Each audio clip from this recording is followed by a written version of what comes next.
The Howe Bulldogs started off as a team that looked to be maybe 1 or 2 years away from being a playoff team. The Bulldogs had trouble with moving the football and scoring points offensively during the first 5 or 6 games of the season.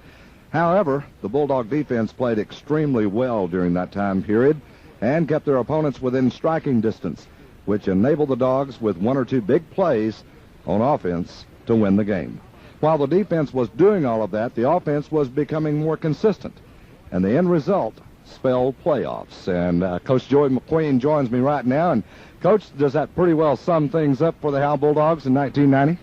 I think you hit the nail right on the head, BK. That was basically how it was at the first of the season. I think some of it might have been due to the fact that we were playing some teams that are either in the playoff right now or some that got close to making it, and that was a big factor. But I think you hit the nail on the head with saying that our offense did start coming around the last 4 ball games of the season, and that's why we're where we're at now. Well, Coach, by the way, everybody just joining us, you're listening to our pregame show here on KMKT 104.9 FM prior to our big kickoff game tonight. Region 2 by-district Class 2A action between the Celina Bobcats and the Howe Bulldogs, and I do have with me head coach Joy McQueen of the Bulldogs with me right now. And Coach, let's talk a little bit how you got here. Last week you beat a good Bells football team that I really thought had you beat. I have to admit it. 11-0. Your offense really hadn't done much. Bells had, I guess, been unfortunate, had a touchdown call back, and those things happen, though. And of course, the flags are part of the game. You came back out in the second half. I remember vividly you told my on-field announcer that you felt at that time, hey, you had more first downs. You felt like your team was as good as Bells, and you were going to go back out and see what they were made of. And certainly in the fourth quarter, and, well, actually at the late stages of the third quarter, when you got the big 64-yard touchdown pass from Wade Carson to Joey McMillian, that really turned things around, and you turned out to be quite a prophet. Yeah, yes, sir, you're right. The things that we felt like we could do against Bells didn't start out like we thought we could. But those big plays, like you said, during the third quarter and the fourth quarter really turned them around. Probably, talent-wise, Bells is better than we are. But when it was 11-0 and they kicked off to us and hit one of our kids in the back, and they had the ball on our 45, well, at that point, you start thinking this might be the night where we're not going to beat Bells. But our kids hung in there and came back, and I think it just shows the type of character that our young men have, and I'm so proud of them for this year, and I think that we deserve to be the runner-up in this district, with the effort that they've given the last 4 or 5 games. Well, you did. You brought up a good point with a kickoff and hitting one of the Howe players in the back. They recover, and they've got all the momentum going, but they had a couple of turnovers, and their quarterback, Jason Smith, who we talked so highly about, even though he had a great football game, he really did. There were some mistakes that he made that you really just didn't count on, and then your Bulldog defense just kept you in the game. Even though you were down 11-0, they could have given up a lot more points. And here comes your offense with that big play. And golly, I don't know what took place then, but all pandemonium broke loose at Bulldog Stadium with your home crowd, and I think that had a lot to do with the way your team responded. Yes, sir, you're right.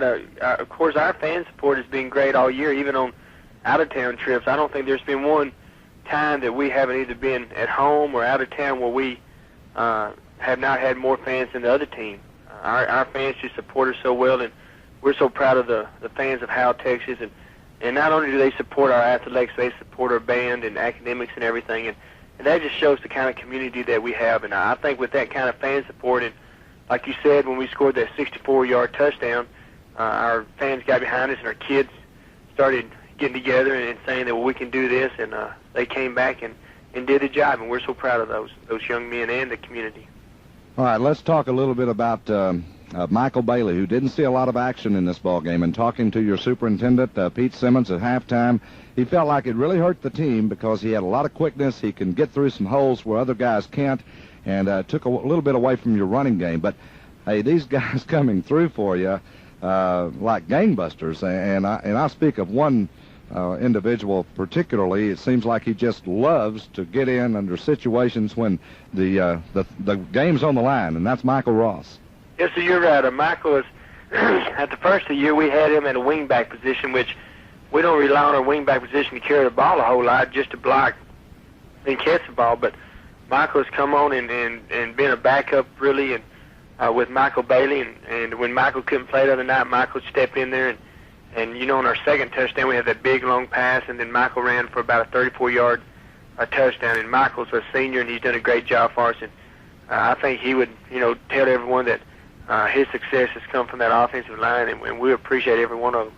Another guy that stood out, and I speak of the defense now, and that was Chris Hartwell. I thought this guy had just an outstanding football game defensively. He was just everywhere on the football field. Yes, sir, you're right. Chris, Coach Billy Hill, my defensive coordinator, did a great job on putting Chris in his position. We knew he was going to be a defensive end, but we started flip-flopping our ends during the first of the season, and we stopped doing that just for one basic reason, is because we put Chris on the offensive left side, which usually he can get a good pass rush, and not very many right-handed quarterbacks can see him. And it has really paid off, and Chris does a great job. He's got a big heart. He only weighs about 165 pounds, but I guarantee you, if you're the opposing quarterback, you think he weighs 200 pounds because he's all over the field. Another guy that saw a lot of two-way action and I thought produced very well, both defensively and offensively. And we talked about this guy last week, John Norwood. I mean, he comes in and he just doesn't make too many mistakes. Yes, you're right. Of course, John is our leader on defense. He does a great job, and I think he's our leading tackler, if not Chris Hartwell. But John's just a true leader. You know, he does a great job. Right now, he kind of just backs up Domingo Rivera at fullback, but what we do on goal line offense, John comes in as a fullback, and John is the type of runner that he should get those yards because he's a pretty good-sized kid, and he does a great job, and he's one of our captains, and we demand that leadership from him, and I think he's distributed that he can do it. When we come back with head coach Joey McQueen as we continue with our pregame show, we're going to talk about tonight's opponent. The Howe Bulldogs will be facing off against a legend and a coach, G.A. Moore, and, of course, a fine football team in the Celina Bobcats, who won the district championship out of District 12-2A over the Farmersville Farmers. We're going to talk to Coach McQueen about that right after this message. And once again, welcome back to our pregame show prior to our kickoff tonight between the Celina Bobcats and the Howe Bulldogs. Right now I have with me the Bulldog coach, Joey McQueen, as we continue. Joey, let's talk about this Celina Bobcat team that you're going to be playing. And I don't think anybody really gives you much of a chance in winning this football game. I know the Harris ratings have you rated as a pretty heavy underdog, and everybody that I talk to feel like the Bobcats are a much better ball club. But I don't think that they realize what kind of defense you've got. And if your defense can play well, and if your offense can take advantage of anything your defense gives the offense, you've got a shot.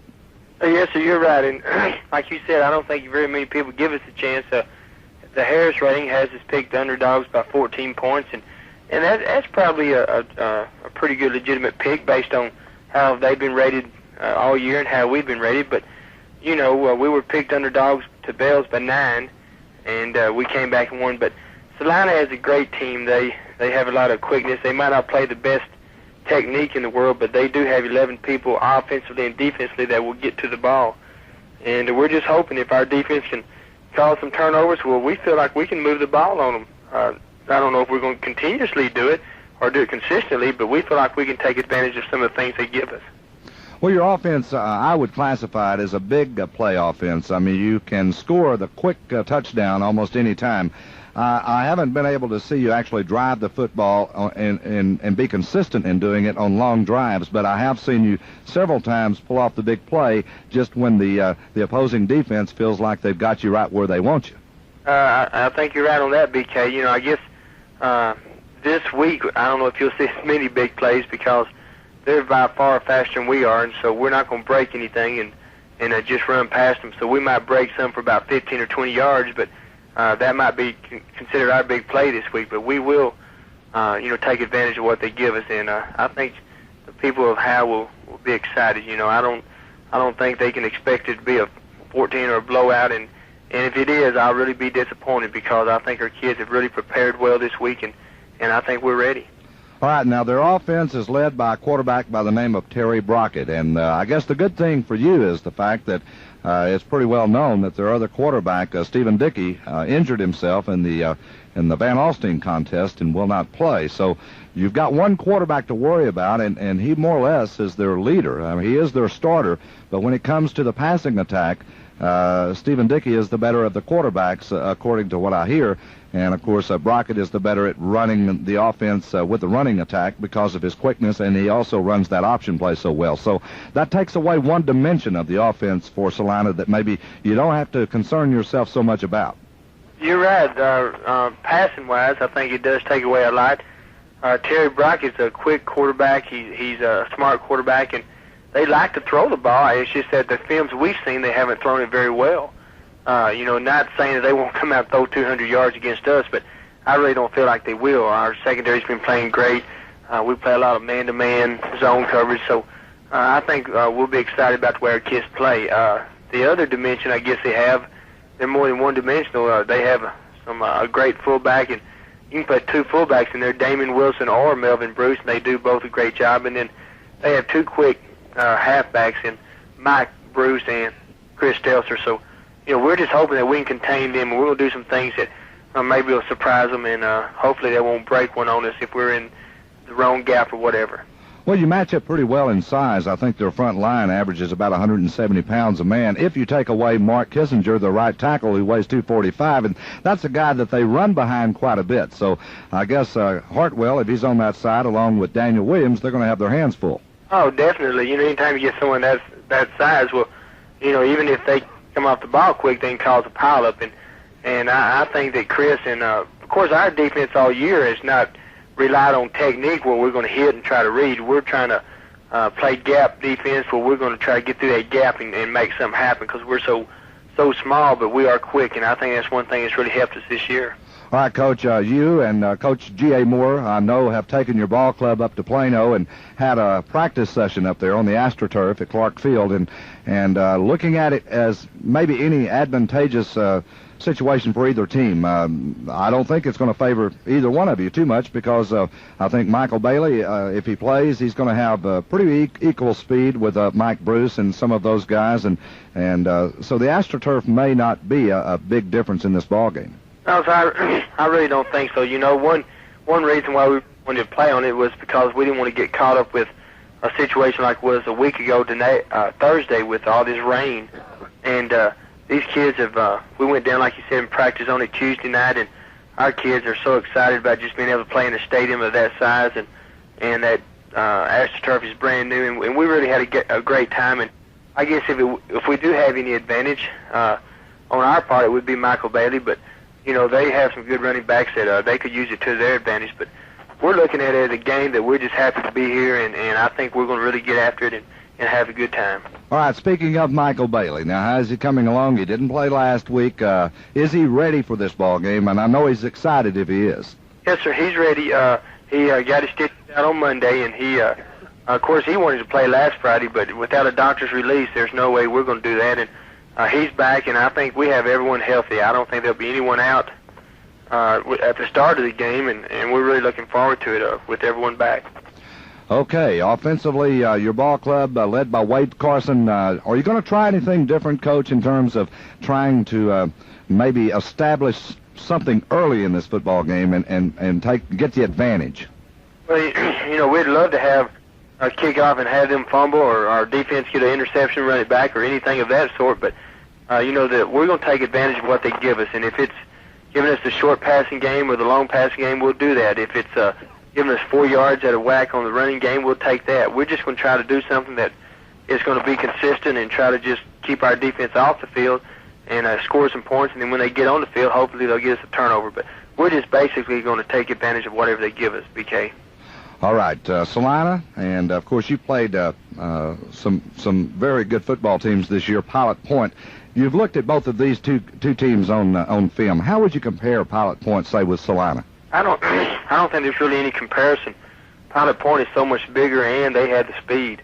They line up and they don't even try to pass it on you. They'll line up and just run over you. And Celina, they'll try to run over you, but they'll try to throw a few passes in there. And they're so much smaller, but I guess quickness-wise, they'd be quicker. But speed-wise, I'd give Pilot Point. They're just two different types of teams. All right, defensively, Celina poses quite a bit of a problem for you, I know, because their linebackers are extra good. Damian Wilson, Melvin Bruce, and Aaron Ford, and those guys really do back up that defensive line as far as their down linemen against your offensive linemen, and it's hard to get anything up the middle, and they have so much speed to the outside, so it's going to be difficult to get anything consistent against this defense. You're exactly right. They are so quick. They have 11 men that when they get to the football, they'll knock the dog out of you. And we're just hoping that maybe one of those guys will over-pursue and we'll run some misdirection on them and maybe cut it back. But they are so tough, like you said, and they do so many different defenses that we've prepared for so many and just basically are going to be trying to block zone and area, and hopefully we can squeeze by and do something. Sometimes I think they do so much stuff that they don't know what they're doing sometimes. Well, I think that same comment was made by G.A. Moore himself. Speaking of G.A. Moore, how does this feel for you? Relatively a young coach, and even though you've had great success, you haven't got near the victories, I guess, that G.A. Moore has, and, of course, he's got some years on you, but it's got to be something really special to go up against a guy that's, the coach of the decade. I believe he was selected in 1980 and up to the 1990 year, and of course, going up against a guy like this and being able to maybe beat him has to give you a little extra added incentive. Oh, yes, sir.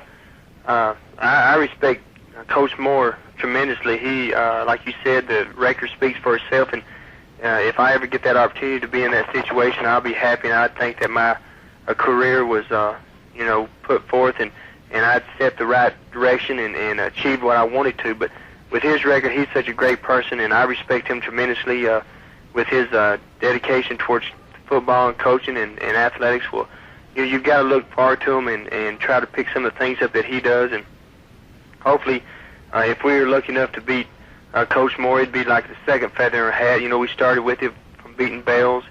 The second feather would be beating Celina, and then the third feather would be maybe playing Jacksboro, where Coach Fryer is, and having a chance to beat them. Well, Coach, it's always a pleasure to talk to you, and I know your Bulldogs are going to be ready tonight. I expect a very good football game, and I'm really anxious to call this game along with my other announcers. I know they're excited as well, and in a minute, I'm going to be talking to your counterpart, G.A. Moore, and we'll find out kind of how he feels about this football game. Once again, Joey, congratulations on the situation of getting into the playoffs, your big victory over Bells, and good luck tonight against the Celina Bobcats. Well, BK, we do appreciate your radio station and your work on this and all the work that you've done for the Howe Bulldogs this year. Okay, our pregame show will continue, and I will be back with head coach G.A. Moore of the Celina Bobcats after another word from some of our Howe Bulldogs sponsors.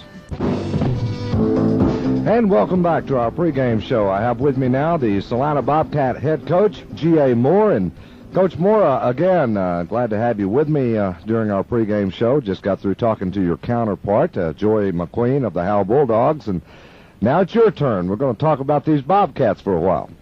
Well, that's good. I hope we're ready to play.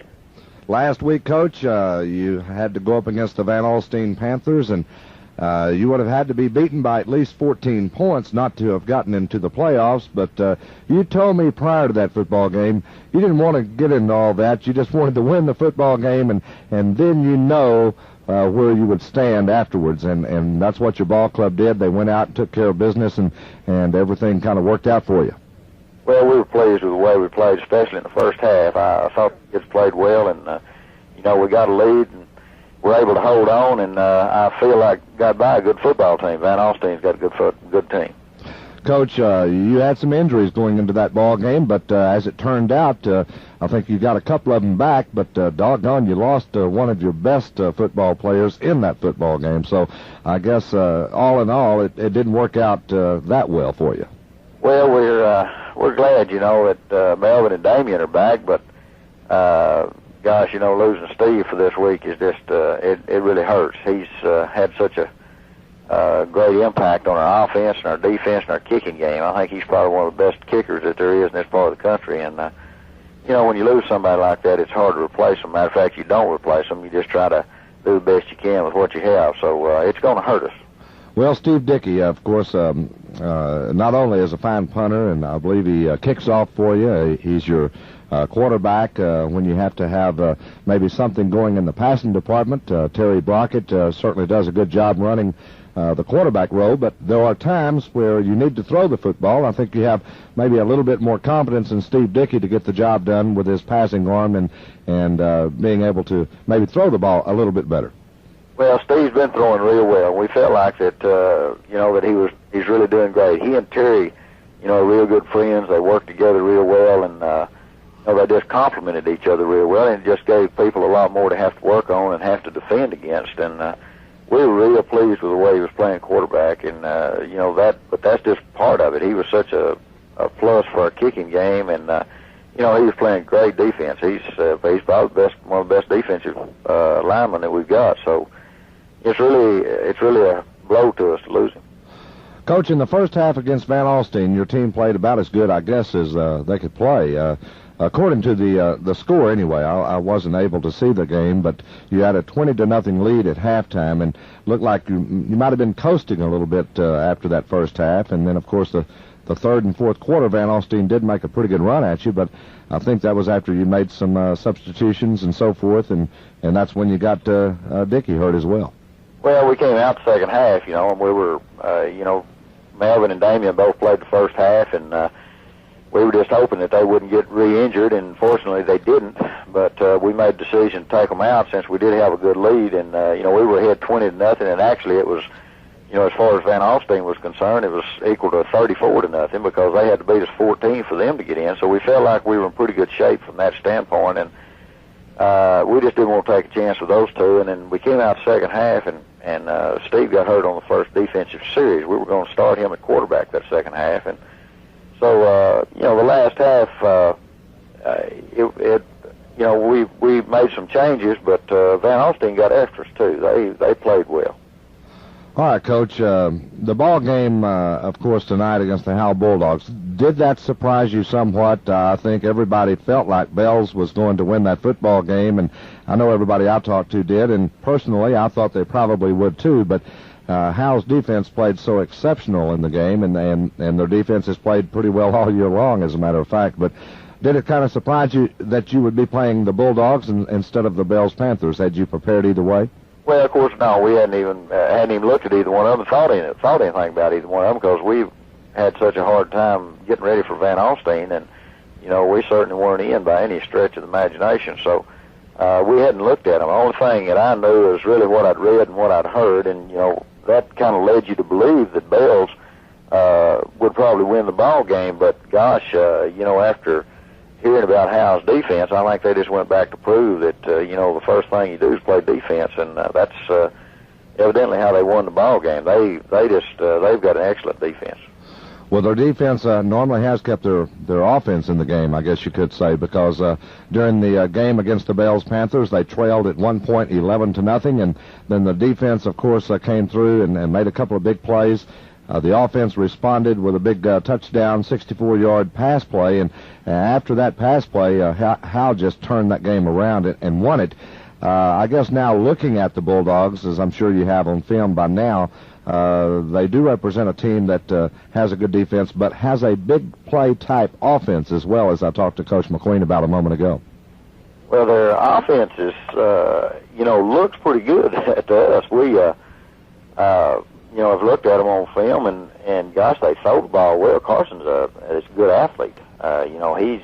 He scrambles well, he throws the ball well, and he looks like he does just about everything that you'd ask a guy to do back there. And of course, they've got a couple of good running backs, and they've got some linemen. They've got some people back that played last year that were all good football players. So their offense looks like that it's just coming around the last 2 or 3 ball games, and looks like they could, if they start hitting on all cylinders, they could be real tough offensively as well as defensively. Coach McQueen made some adjustments, I guess, in the backfield with his blocking back, Domingo Rivera. He doesn't carry the ball that often, but he's a great blocker, as is John Norwood, the other fullback. But they really complement one another. And Michael Bailey, of course, in defense of their offense, has been injured, of course, since the Tom Bean game. He didn't even play in last week's game, so he's going to be back. And this guy is a very good ball player, very quick, and got lots of speed. So I know you're worried about this guy. He carries the ball well, and he looks good. He's got he breaks. I don't think anybody's going to catch him. And of course, they've got some big guys back there too, and they just look good to us. They look like they've got everything that you need, and gosh, with a defense like they hit. They hit real well on defense, and the defense keeps giving them the ball. I think they've got the kind of offense that's going to score some points. All right, Coach. We're going to talk a little bit more about this ball game tonight with you, and find out kind of maybe what to expect from your vantage point. We're going to do that right after we hear from some of these fine Celina Bobcat sponsors. And welcome back to our pregame show. Right now I'm talking to Celina Bobcat head coach G.A. Moore, and of course the Bobcats winning District 12 2A with a record of 7-0 in district play, 9-1 overall for the season. They defeated Farmersville, and that was the real key of winning the district. And I know that's what you set out to do at the very start of the season, was to win the district championship, and you have to be really pleased by doing that. Well, we are pleased. We in a lot of the polls and a lot of the predictions, we were picked third and behind Farmersville and Van Alstyne, and I feel like that, we felt like we had a chance all the time to win it, and the kids just came through, and, something that makes it, I guess, better is the fact that we've had so much adversity, not real bad things, but we've had more sickness this year than I can remember having. It seems like we just can't get everybody healthy. We've had a lot of minor injuries. We hadn't had a lot of major stuff, but we've had kids that were out for 2 weeks or 3 weeks, and they come back, and we've just been in this cycle of changing people all the time, but at the same time they've kind of kept their heads up and kept playing and kept training and kept trying and just kept winning ball games, and it turned out real good for us. Coach, I'm just amazed at the backing that your ball club gets. I've been there a couple of times to your quarterback breakfast on Thursday mornings. That's kind of been a standing tradition for many years, and you can just go anywhere in Celina, and these people are just Bobcat crazy, and they really get out and support, not only at the ball games, but even when the ball games are not going on, they're supporting your team. And, well, that's got to really give you a good feeling, and these players a good feeling. Well, Celina's an awful special place, and they just, the people in town, I think, have done that for years and years. They just support the kids, and, they support them not just in football, but I think in everything that they do. And, I feel like young people are awful lucky to get to grow up in Celina. They're just not, there's a lot of places that don't experience the support and the pride that is exhibited here by the adults and by the community as a whole. Well, I hope to talk at halftime to Bill Stelzer, your Booster Club president, and I know he's got a lot to tell the people on the radio tonight. If I can get him up here, I'd like to talk a little bit about the big auction you had and all these fundraising events and how many people really participate. It's just an outstanding feeling just to go over there and see some of what's going on in Celina. Coach, let's get back to the team you're playing, of course, the Howe Bulldogs. Now, your ball club is going to have to, I guess, be pretty patient on offense, because that defense of Howe can stop you, and you may have the ball 4 or 5 times and maybe not make a first down. How will this affect your offense as far as their confidence? Well, I hope that we're, far enough along and mature enough that we'll that we'll just keep plugging and keep trying, and hopefully we can find something that'll work. When you go into a ball game, you just have to find something that'll help you get the ball moving a little bit, and we feel like we can do several different things, and hopefully they just can't stop all of them. I know they're going to be tough, but we hope that we can find something to move a little bit. Field position, and we talk about this a lot, Coach, will play a big key probably in the games from here on out, because everybody you play is going to be a good football team. And I guess Monty Walker, their fine punter, maybe, I don't know. I don't know who your backup punter is for Stephen Dickey, and I know Monty Walker is a very good punter for Howe. Who will you counter with tonight? Well, probably Jason Cave punting. He and Larry Grant have both been doing a lot of punting, and they've worked on it all year, and they haven't had the pressure, but they do a good job as far as you know, in practice. They have not kicked a lot in the game, but gosh, you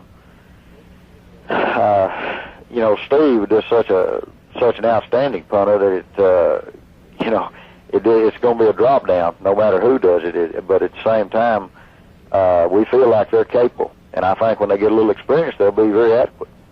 Coach, I know your ball players, not all of them are, I guess, experienced in playoff competition. A few of them are, but you are, definitely. You've been there so many times. You've had the good fortune of winning a state championship or two and being in the playoffs many times. How do you feel like personally that helps you preparing for a game in the playoffs as compared to, say, Joey McQueen, who's been there once, I guess, since he's been a head coach? Well, I think it's like you know, it's like anything. You know, the more experience you have, you know, I guess the more you learn from your mistakes is one thing. I think that you eliminate a lot of mistakes that you make the more times that you're in the playoffs, and you know, on the plus side, you learn you get to learn a lot of things that help. But you know, it's just a different ball game when you get in the playoffs. You know, we always felt like there was three parts of the season: the non-district, then the district, and then the playoffs. And there's nothing like being in the playoffs. You know, it's just like a little extra gift that you have for something. And you know, we don't fuss as much, we don't push them as much, we don't. There's a lot of things we don't do as much. It's hard. We try to make it a good time, let everybody have a lot of fun, and it's supposed to be a reward. You know, it's just there kind of for the taking. The kids are going to, you know, however hard they work, you know, how far they go depends on how hard they work. And I think that it's got to be fun, though. And I think that's one thing maybe that we've learned over the years is to kind of ease up on them just a little bit and let them really enjoy it. All right, Coach, before we wrap up today's or tonight's pregame show, let me ask you a little bit about the field of which you will be playing this football game, Clark Stadium there in Plano, and it is an AstroTurf field. I know that Coach McQueen, we talked a little bit about that a while ago with him. His team went up there, I believe, Wednesday and practiced on it, and then your team went up, I believe, Thursday and practiced on it a while. And how did the kids respond? And did they? I imagine they really enjoyed it. Well, it's different, and I think they enjoy doing something that they haven't done a lot before. It's an awful nice stadium. They've got a new rug down, and it's a nice place to play. It's just kind of a reward, I think, for the kids getting to where they are, for them to get to play in a stadium like that, and it's nice. All right, Coach. I failed to ask Coach McQueen this question, but the winner of this ball game now, who will you be playing? We'll be playing the winner of the Jacksboro and Albany ball game. And that could be quite interesting because I believe Jacksboro has Jim Fryer as their coach, and of course he came from Howe last year, I believe, and he's got that ball club evidently playing pretty well, so that might be an interesting matchup. I guess you and Joey McQueen knows Coach Jim Fryer pretty well. Yes, sir, we know Coach Fryer real well, and he's done a good job out there. They, from what I hear, you know, we haven't seen them or anything, but from what we hear, they've got a good football team in Jacksboro. Well, Coach, good luck tonight. It's been a pleasure to have talked to you again, and I know your ball club is going to be ready. They normally are, and I'm looking forward to it. It should be a real good football game and a big test for your ball club. Well, we hope we play well, and we think it'll be a good game.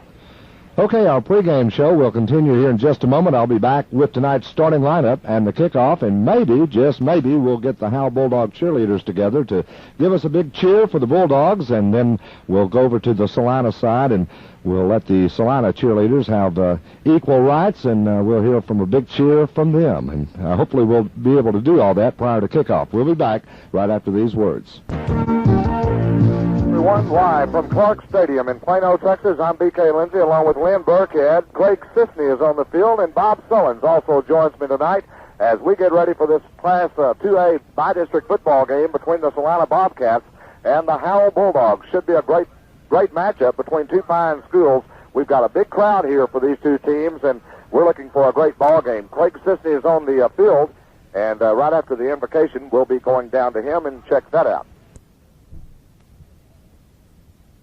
Monty Brown, number 70, a 180-pound senior, as the Howe Bulldogs come on to the field, as you can hear, with all the crowd noise and all the fans that followed them down here from Howe. It's going to be an exciting football game for these guys. I'll tell you, they're 18-point underdogs, and they think they've got a chance to win this football game, and who's to say they don't after the upset last week over a very good Bells Panther team. The tight end for Howe will be number 24, Damian Horton, a 180-pound junior. The split end, number 6, Joey McMillian, a 145-pound senior. The other split end, Matt Cavender, number 16, a 150-pound senior. And the Celina Bobcats are coming on to the football field as we'll try to pick up the noise from across the way. Also, in the backfield for Howe will be Wade Carson, a 160-pound senior. He's the quarterback, number 7. He, of course, teamed up with Joey McMillian for the big 64-yard pass play last week. They got the Bulldogs on their way. Fullback number 34, Domingo Rivera, 165-pound junior. Number 21, Michael Bailey, a 150-pound junior. And the wingback number 11, Scott Grogan, a 145-pound junior. Let's go down to the field with Craig Sisney and the cheerleaders from Howe. Okay, BK, thank you for sending it down here to me. I'm standing here with the Howe Bulldogs cheerleaders. Some of them are seniors, and this may be the last game that they get to do all season. I'm going to introduce them, and here they are.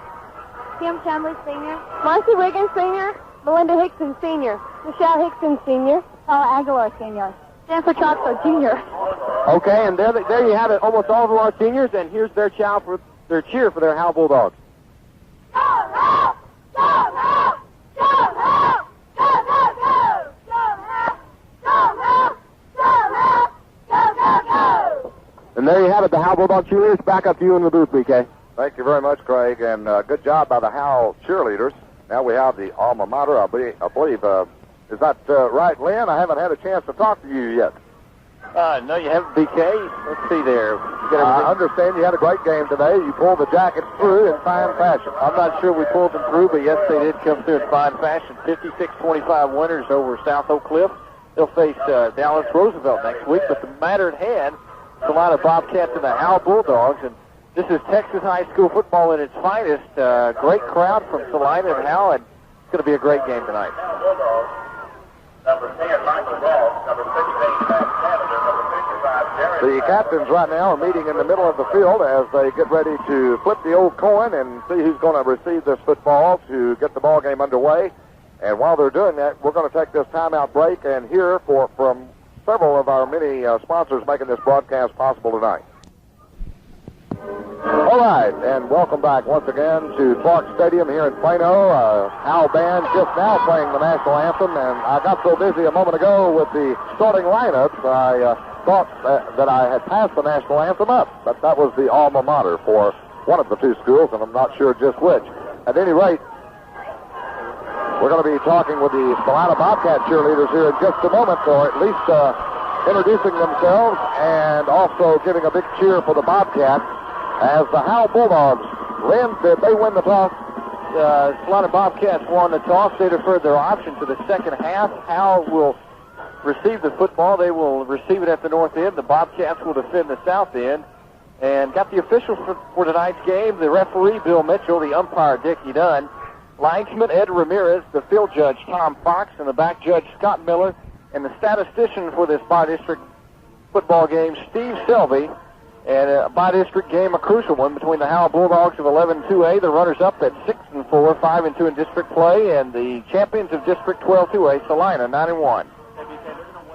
They're going to wait till after kickoff, okay? So we'll get the Celina cheer after kickoff. Okay, we're going to wait for the Celina cheer after the kickoff, so we're ready for the kickoff. As a matter of fact, the Bobcats will be kicking off to the Howe Bulldogs. The Bobcats dressed in their orange jerseys, orange pants, white helmets, white numbers, and, of course, the clashing colors of the Howe Bulldogs, black jerseys, the black helmets with a big H on the side, and almost look like the Odessa Permian Panthers out there with the white pants and the black shirts, or the black stripes down the pants. And I'm not sure who's going to be kicking off for Celina. Normally that is Stephen Dickey, but I believe it's going to be Jason Cave that will be kicking off for the Bobcats. Will be Jason Cave. Jason Cave, of course, fine ball player for the Celina Bobcats. He does a lot of things for Coach G.A. Moore. He's a 165-pound junior. And back deep to receive is going to be, I believe, Michael Bailey, number 21. as Bailey has been out with the injury. He had suffered those stitches and that big cut over his eye in the Tom Bean game. Continued to play. He had 30 stitches in that eye and continued to play. Here is the kickoff, and we're underway, and Michael Bailey, and no, it's going to be Sean Stevenson with the ball up to the 10, breaks the tackle at the 16, and then gets it out to about the 18-yard line. Number 65 coming in, Josh Best, makes the tackle for the Celina Bobcats. So from that point, it'll be first down and 10 for the Howe Bulldogs as they start offensively with Wade Carson, Domingo Rivera, and Michael Bailey in the backfield. Let's go down to the field with the Celina cheerleaders. Okay, BK, I'm down here on the field with the Celina Bobcat cheerleaders, and I'll let them introduce themselves right now. Hi, my name's Jenny Pingleton, senior 92. I'm Rachel Owens, I'm a junior. I'm Brandy Rollin, I'm a junior. I'm 70 Stelzer, I'm a junior. I'm Brooksy White, and I'm a sophomore. I'm Cindy Rollin, and I'm a junior. I'm Gina Haley, I'm a senior. And their mascot. And we'll be back in just a moment as the handoff goes to Michael Bailey around the right side of the line. He's going to be hit at the 22-yard line. And the last player that came in there to knock him out of bounds was Stephen Rocha, and he'll remember that one for a while. Now back on the field, and we'll get this Celina cheerleader situation. And here's the Celina Bobcat cheer, BK. Go Bobcat, go! Please, go Bulldogs, go Bobcat, go! Please, go Bulldogs, go Bobcat, go! Please, go! And as the Celina cheerleader... Okay, BK, back up to you in the booth. Continues the cheer. We're back to play. The handoff will be Bailey, and he gets it to the 24-yard line, and that's going to be it. As making the tackle for the Celina Bobcats, Julio Jaramillo is the way that's pronounced, Lynn. Number 72. A lot of penetration by the Celina defense. They're getting a lot of penetration. First two plays off the line of scrimmage, and Howe is going to have to really start to control the line of scrimmage to have a chance against a firepower-full Celina Bobcat team. Third down and 5 for Howe. Split backfield. Here's the little inside handoff. Goes to number 10. That's going to be Michael Ross with the football, and Ross will be hit actually for a yard loss by Robert Bagby, who came in to make the tackle. Robert Bagby coming in from his corner position to make that tackle. It'll bring up fourth down. The Bulldogs are going to have to punt this football away. They need 4 yards for the first down. So the Bobcat defense did a good job. Fourth down, 4. Okay, BK, there has been a slight development. There is some wind now coming right into the faces of the Howe Bulldogs team, so let's see if it affects their punting. Here's the kick, and it's going to be a short one off the side of the foot of the Howe Bulldog punter. And, of course, that's Monty Walker doing the punting. That thing didn't really go, but about, 21 yards? Yeah, about 21 yards. Looked like the snap was a little bit higher than he anticipated. He really, I think, rushed his kick. Thought there was probably a little bit more of a rush coming from the Bobcats than there was, but great opportunity for the Celina Bobcat offense. They've scored 371 points coming into tonight's contest. Champions of District 12-2A. They have a firepower-full offense. They're setting up shop at the 49-yard line, first and 10. First down and 10 for the Celina Bobcats as they come to the line of scrimmage. I formation, 2 wide receivers to either side. Under the center quarterback is Terry Brockett. He'll hand it off, and no place to go. It's going to be Mike Bruce, the tailback, as that Bulldog defense really showing some firepower early. Monty Walker making the tackle, and of course Monty Walker also the punter for the Howe Bulldogs, but he plays a great defensive left linebacking position. Let me set the offense for the Bobcats as they, after this next play, I'll set the Celina Bobcat offense. At center is Chad Roberts. He's a 175-pound junior wearing number 55. They break the huddle. I formation, 2 wide receivers. That's going to be Kevin Ashby and Chris Stelzer. Here's the quarterback rolling out to the right. Got some running room. He's to the 50. He's got some pretty good speed to the 45, to the 41-yard line. And there he's run out of bounds by the Bulldogs. Matt Cavender on that tackle. Matt Cavender on the tackle. And a good gain, Lynn, that time. As he got room to the right after the fake, everybody went to the left. He went to the right. Yeah, they were taking the sweep back to the left side. He rolled out on the naked bootleg, and looked like for a second he was going to have a lot of running room on the sidelines. Matt Cavender over quickly, though, to ride him out of bounds, and it's going to be second down, and 4 for the Bobcats. Okay, BK, the reason that play worked so well and allowed the quarterback, Terry Brockett, to get around the corner, Jerry Powell, the left defensive end, just got totally blown off the line of scrimmage that time by Mark Kissinger, the 245-pound senior, to allow Brockett to get considerable yardage on that last play. Back up to you in the booth.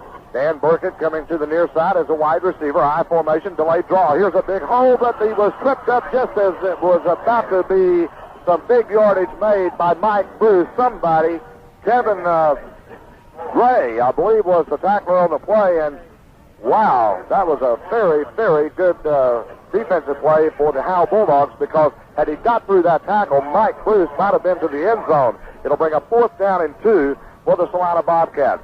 Terry Brockett, by the way, is the quarterback. Fullback is Damian Wilson. Mike Bruce is the tailback. And, of course, Celina is going to have to punt, so I'll have to get the rest of the offensive alignment the next time they have the football. We've got all kinds of things going on here at Clark Stadium in Plano, and we'll catch up here in just a moment. But at any rate, Jason Cave will be back punting for the Celina Bobcats. Gets a high, wobbly kick that's going to be fair caught inside the 10-yard line at about the 8-yard line, and that's going to be number 11, Scott Grogan, with the fair catch. So 1st down and 10 for the Howe Bulldogs. And Lynn, both teams kind of feeling each other out right now. Right, kind of feeling each other out. That was a 34-yard punt by the Celina Bobcats. I think Scott Grogan, number 11, might wish, after fielding that punt, that he'd let that one take a bounce on this AstroTurf, head for the end zone. Howe Bulldogs are going to have to set up shop deep in their own territory. 1st down and 10 from their own 8-yard line. That punt would have headed for the end zone, and probably would have been 1st and 10 at the 20 for the Bulldogs. Instead, they're at the 8. So the Bulldogs come out offensively. Here's Wade Carson, fakes, rolls out to the right. He's in his end zone. He's got some room. He's out to the 10, the 15, and out of bounds at the 18-yard line. Coming over to knock him out of bounds was Robert Bagby. He also had some help there by Stephen Rocha. But the gain was about 7, maybe 8 yards on the play. Let's go down to the field. Okay, BK, I think the reason that play and why it worked so well is Coach Joey McQueen knew that he couldn't get anything going inside. He tried to run Wade Carson around the outside. It totally threw off the Celina defense, and I think that's going to keep them honest if they know that Howe can run around both ends as well as go upstairs and throw the pass.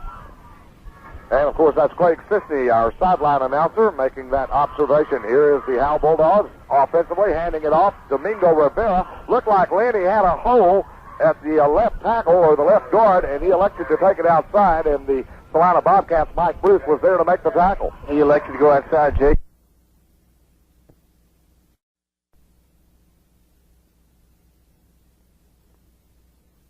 He elected to go outside. Jason Cave also in there to force him back inside.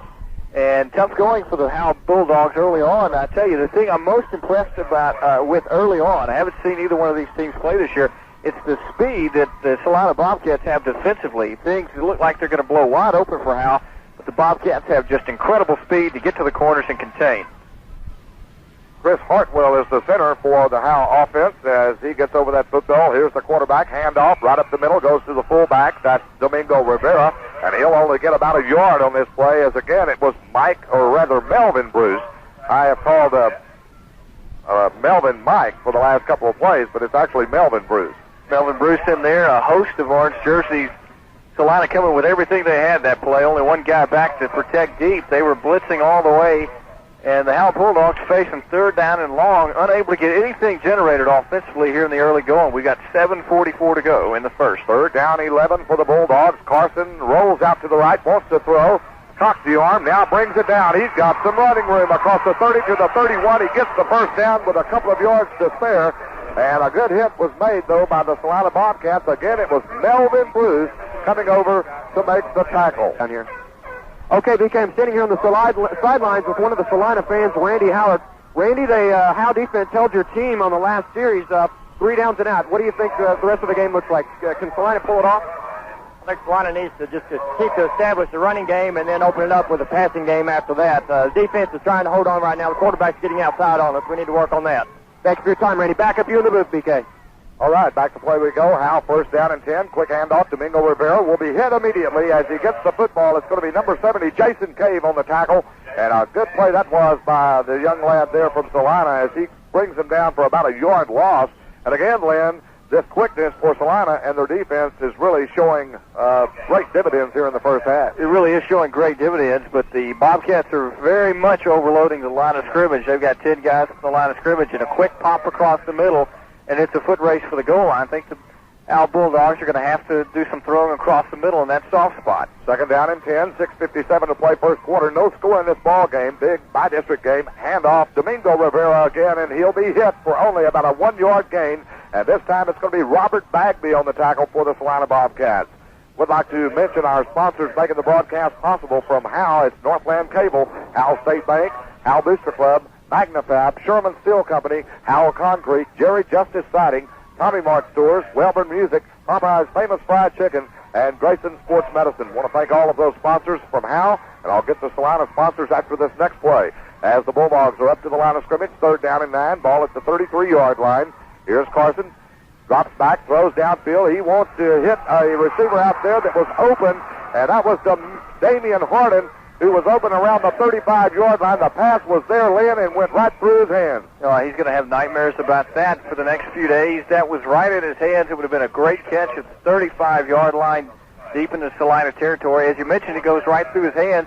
It's easy to make that call from up here, but I think Joey McQueen would tell you he should have made that catch, and that would have been a big break for the Howe Bulldogs, but they're going to have to punt it away, and the Celina Bobcats are going to get great field position around midfield. All right, it'll be punt time for the Howe Bulldogs, and Monty Walker gets off a nice spiraling kick that'll be fair caught at the 34-yard line, and doing it was Rowdy Best for the Celina Bobcats. Let's go down to the field with Craig Sisney once again.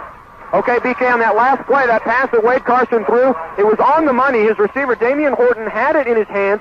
He just simply dropped the ball. But it was a very good example of how offensive receivers are getting behind the defensive secondary of Celina. And if they can do that all night, it's going to open up a big passing game for Wade Carson and the Howe Bulldogs. Back up to you. Thank you, Craig. Once again, first down and 10 for the Celina Bobcats as they break the huddle. Chad Roberts, the center, Toby Arnold, and Josh Best are the guards. Josh Kelly and Mark Kissinger are the tackles.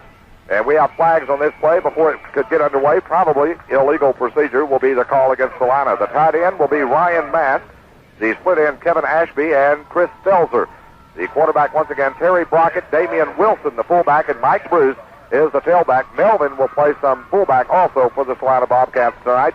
The Celina sponsors that I was going to mention a moment ago include H&B Motors, Celina First State Bank, Owens Financial Service, Hunt Carter Cutting Horses, and in Cindy Hunn, Jim's Auto Parts, Sambo Real Estate, Celina Family Clinic, Hughes Insurance, Willard Grain and Feed, also Celina Plumbing and Hardware, Farm Bureau Insurance, Celina Drug, and the Celina Booster Club.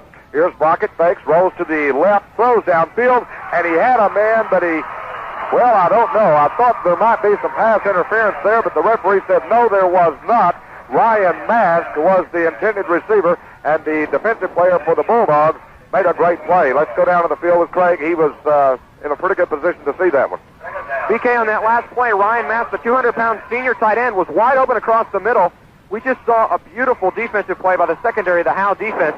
And I think if you saw after the play, Ryan Mask jumped up and wanted some interference, but he didn't get the call. It looked like a clean hit by the defense. All right, Craig, as the Celina Bobcats come to the line of scrimmage, I formation, second down and 15, handoff on the draw play, goes up the middle. I believe that was Damian Wilson, the fullback, with the carry that time, and if it was, that was his first carry. And if not, it's Mike Bruce on the carry, so I was wrong. Lynn, this Celina offense is being really tested by a Bulldog defense that just isn't used to having too many people be able to run up and down the field on them. Really are. Kevin Gray, the nose guard, was sitting at home waiting on the draw play. Fought his block off. Was right there to tackle the tailback, Mike Bruce. And Celina facing third down and long, and their explosive offense is being put to the test. Third down and 14.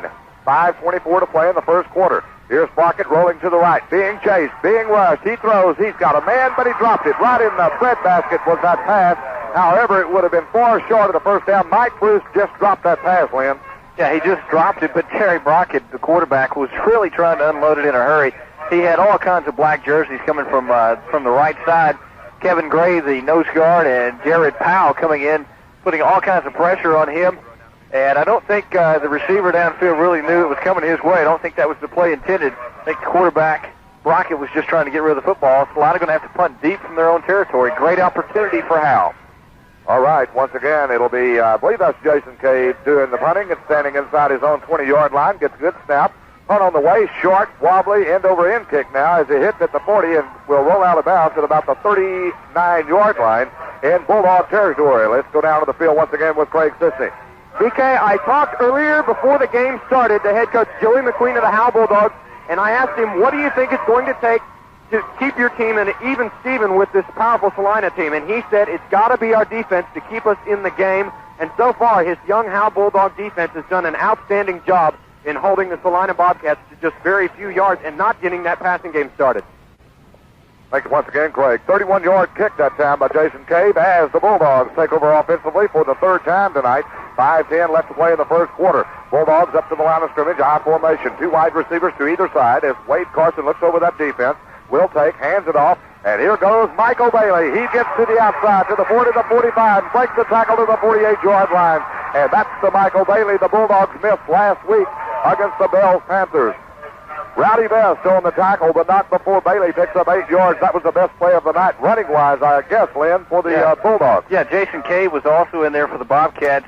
Carson looked like he checked off at the line of scrimmage, looked both ways. Looked like he barked something out, think they may have caught Celina in something that they wanted to run outside. And Michael Bailey knew what to do when he got the football. Lots of daylight outside, and he picks up 9 yards. Sean Stevenson comes to the near side as a wide receiver. Quick handoff, and that's going to be to Domingo Rivera, the fullback. Gets it up to about the 49. Will be close for the first down. Number 33, Melvin Bruce, was the tackler that time for the Bobcats. And Lynn, the Bulldogs look to have something going here. If I'm mistaken, tell me. They do. They do look like they've got something going. It looks like they got a bad spot right there. I think Bob and I both were thinking the spot should have been about another half yard upfield. Had it been a half yard further upfield, it would have been a first down easy. Bob's sitting here signaling that it is a first down without any question. Well, Bob's got his binoculars. He's got an unfair advantage. But I think how really starting to feel with 4:19 to go in the first quarter, it is a first down by the nose of a football. They do feel that they have a chance to play with the Celina Bobcats, and they are fixing to punch it into Bobcat territory. Let's go down to Craig on the field. DK, after that last run by Rivera, his second effort is what got him that first down. They just brought the chains out and measured for it, as you saw. He made it by about 2.5 inches.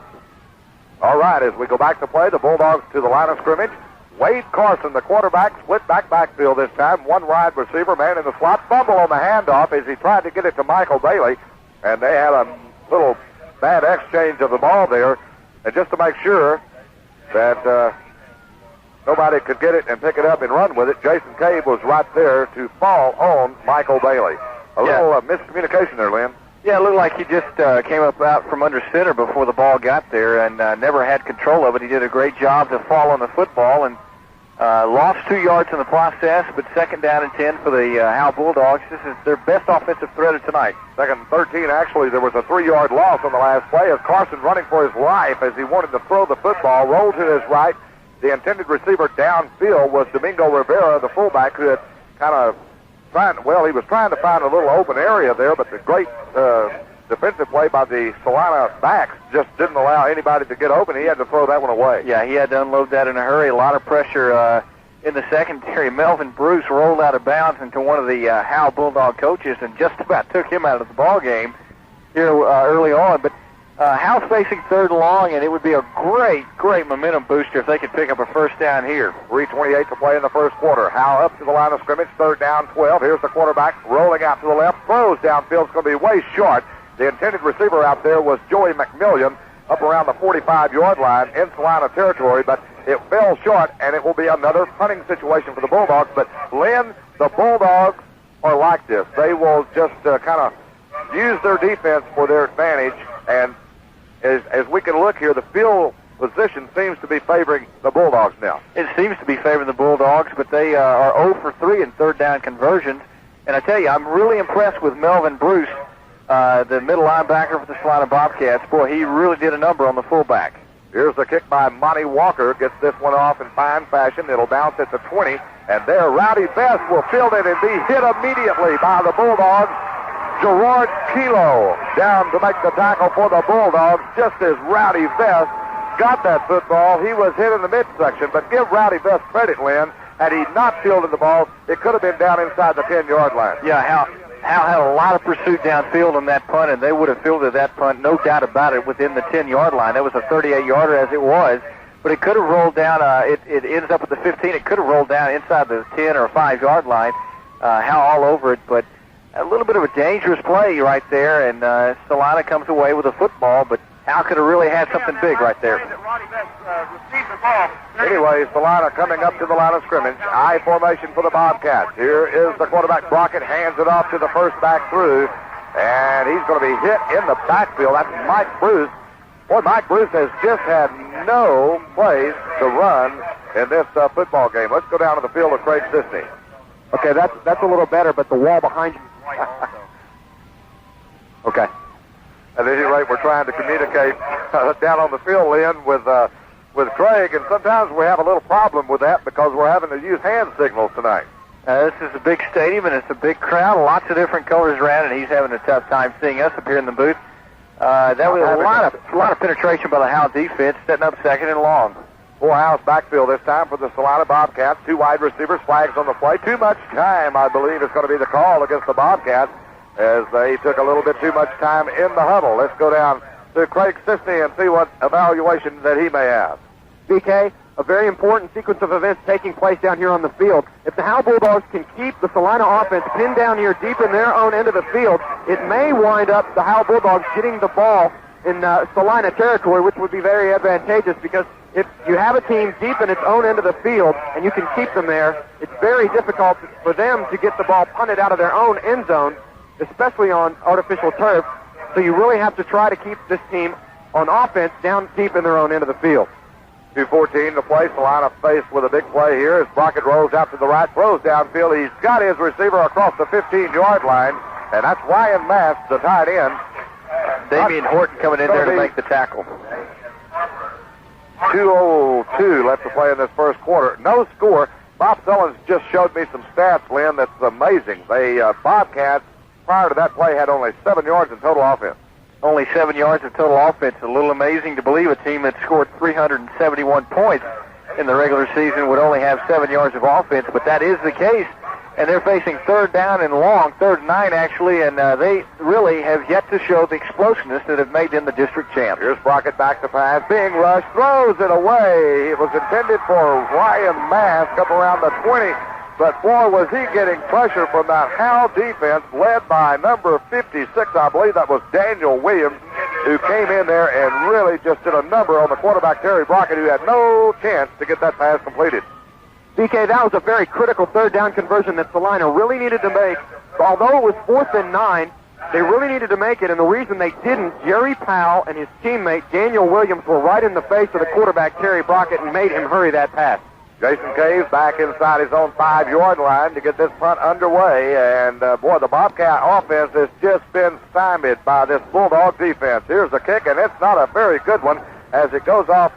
Well, it kind of, I don't know what you would describe that. Looked like maybe one with some English on it, as it started out to the right, ends up all the way to the left side of the field, goes out of bounds at the 45-yard line in Celina territory. So the Bulldogs, again, Lynn, has that field position working in their favor. They are winning the battle of field position. That was a 29-yard punt. That punt either had some English, maybe some French on it, but it goes out of bounds at the 45. Best field position that either team has seen all night long. The Bulldogs have the ball.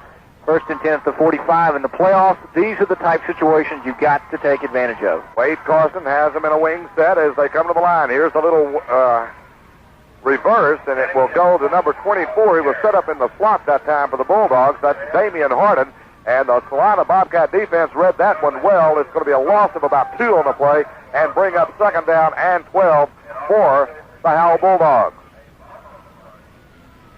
They are going to have to start throwing the ball a little bit more. I think they've been running it a lot of misdirection. Melvin Bruce has been all over the field. He was in on that tackle as well.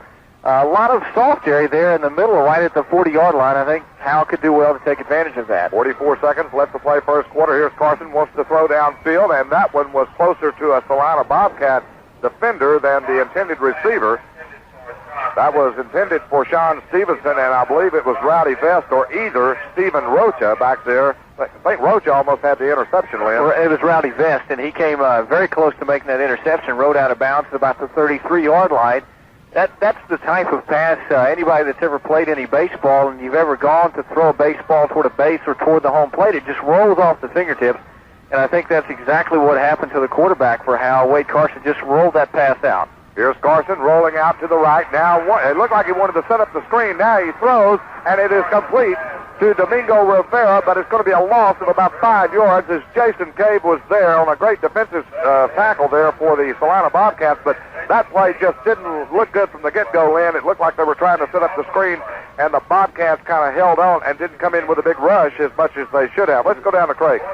On that last offensive possession, BK, it was very important that Howe try to do something progressive and get the ball deeper into Celina territory. They didn't, and thus far, right now, it's 4th down in a taxi ride, and they're going to have to punt.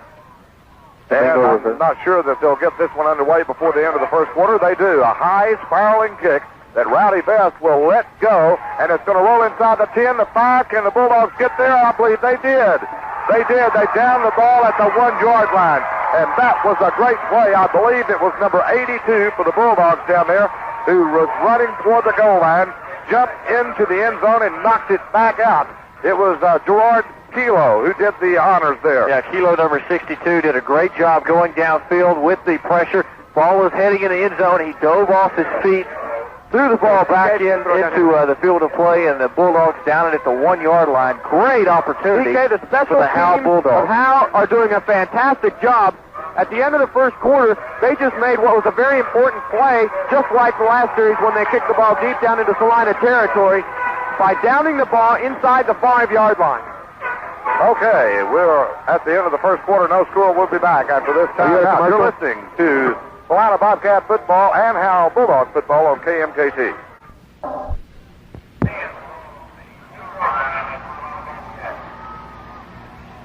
All right, as we go back to play, Celina with a football. Here's the handoff, and only about a 3-yard gain as I believe that was Mike Bruce, and that might have been his longest gain of the afternoon. I'm not sure. Let's go down to the field with Craig Sisney. BK, I want to point out something very important we saw happen last week in the Bells game when Howe won that game. Howe won that game in the second half, and if they can hold Celina scoreless in this first half, it could be very good news for the Howe Bulldogs.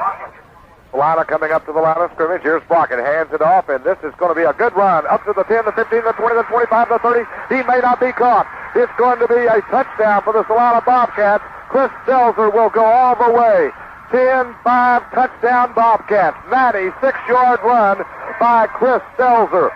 And what a play for the Celina Bobcats. They were backed up in their own end of the field at the 4-yard line. And here goes Chris Stelzer. 11:15 to play in the second quarter, and the Bobcats have the lead. Let's go to Chris, or rather to Craig down on the field. BK, that 96-yard touchdown run was set up by Ryan Mass, the 200-pound senior tight end. He kicked block out on the quarterback who was playing right safety, Wade Carson, on the Howe defense, and it was just smooth sailing all the way down the field for the touchdown for Chris Stelzer. And we have a timeout on the field with our score 6-0 prior to the extra point. We'll be back with more Celina Howe football on KMKT after these words. Celina will kick the extra point. It's up, and it is good by Jason Cave. So our score goes to 7-0 in favor of the Celina Bobcats. We'll take another break, and we'll be back for the kickoff. Burkhead, Craig Sisney on the field, and of course our statistician tonight, Bob Sullins. He's getting to save his voice. He had kind of some voice problems after last night's game that we did over in Paris. We did that one out in the open field. You might say, boy, it was kind of chilly out there.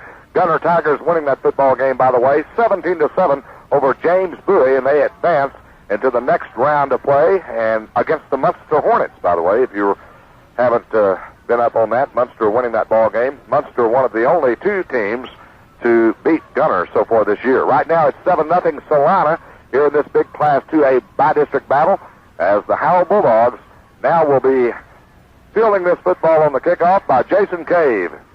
And he'll get it off and gets a pretty good kick. It's going to be fielded at the 10. That's going to be Michael Ross with the football, and he'll get it across the 20 out to near the 23-yard line, and there Celina brings him down. Torenzo Crawford on the tackle for the Bobcats. First down and 10 for the Howe Bulldogs.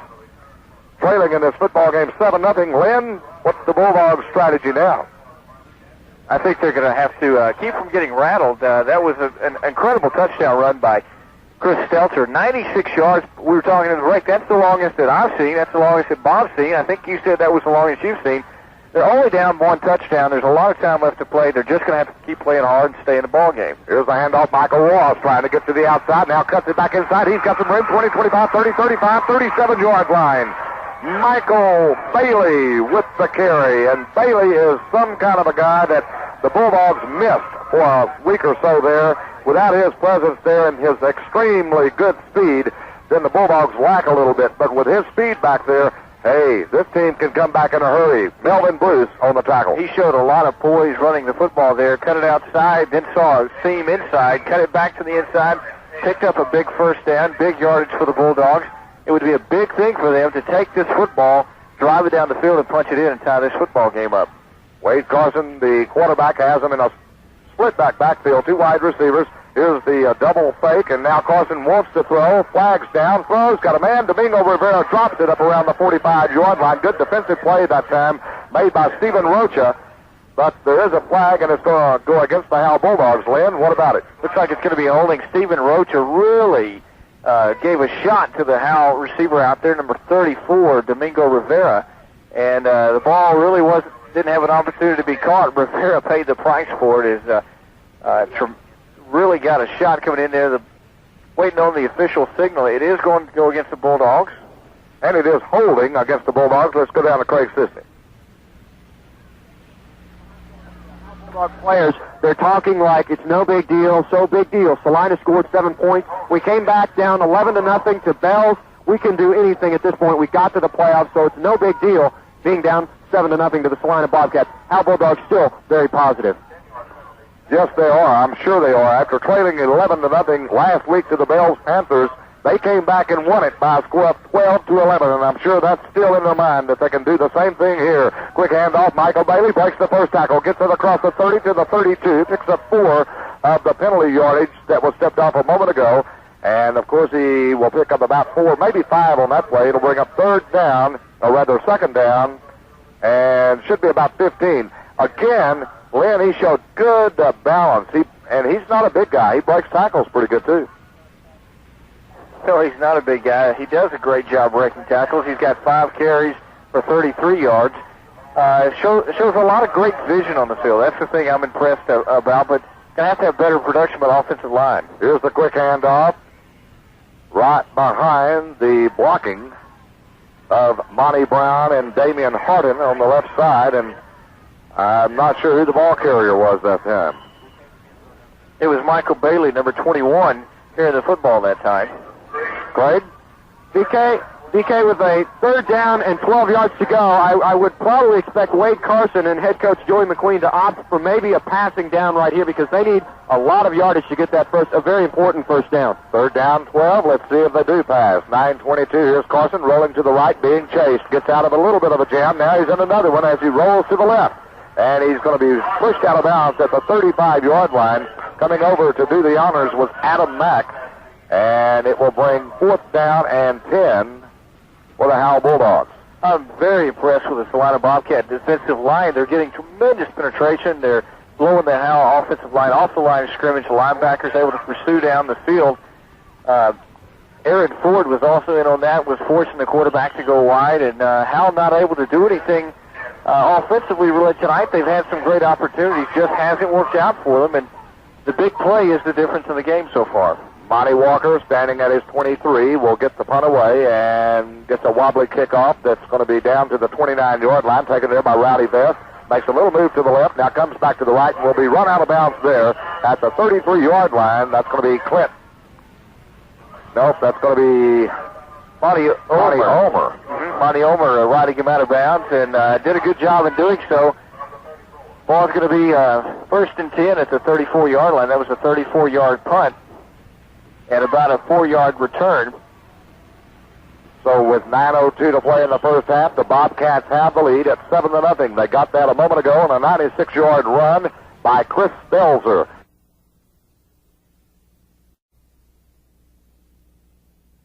And let's see what the Bobcat offense is going to do now. That might have gave them some life.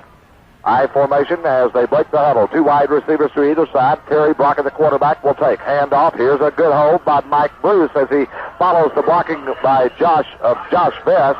And Mark Kissinger on the right side picks up 8 up to about the 42-yard line. Will be close to the first down, but he's going to lack probably a yard or two. Let's go down to Craig on the field.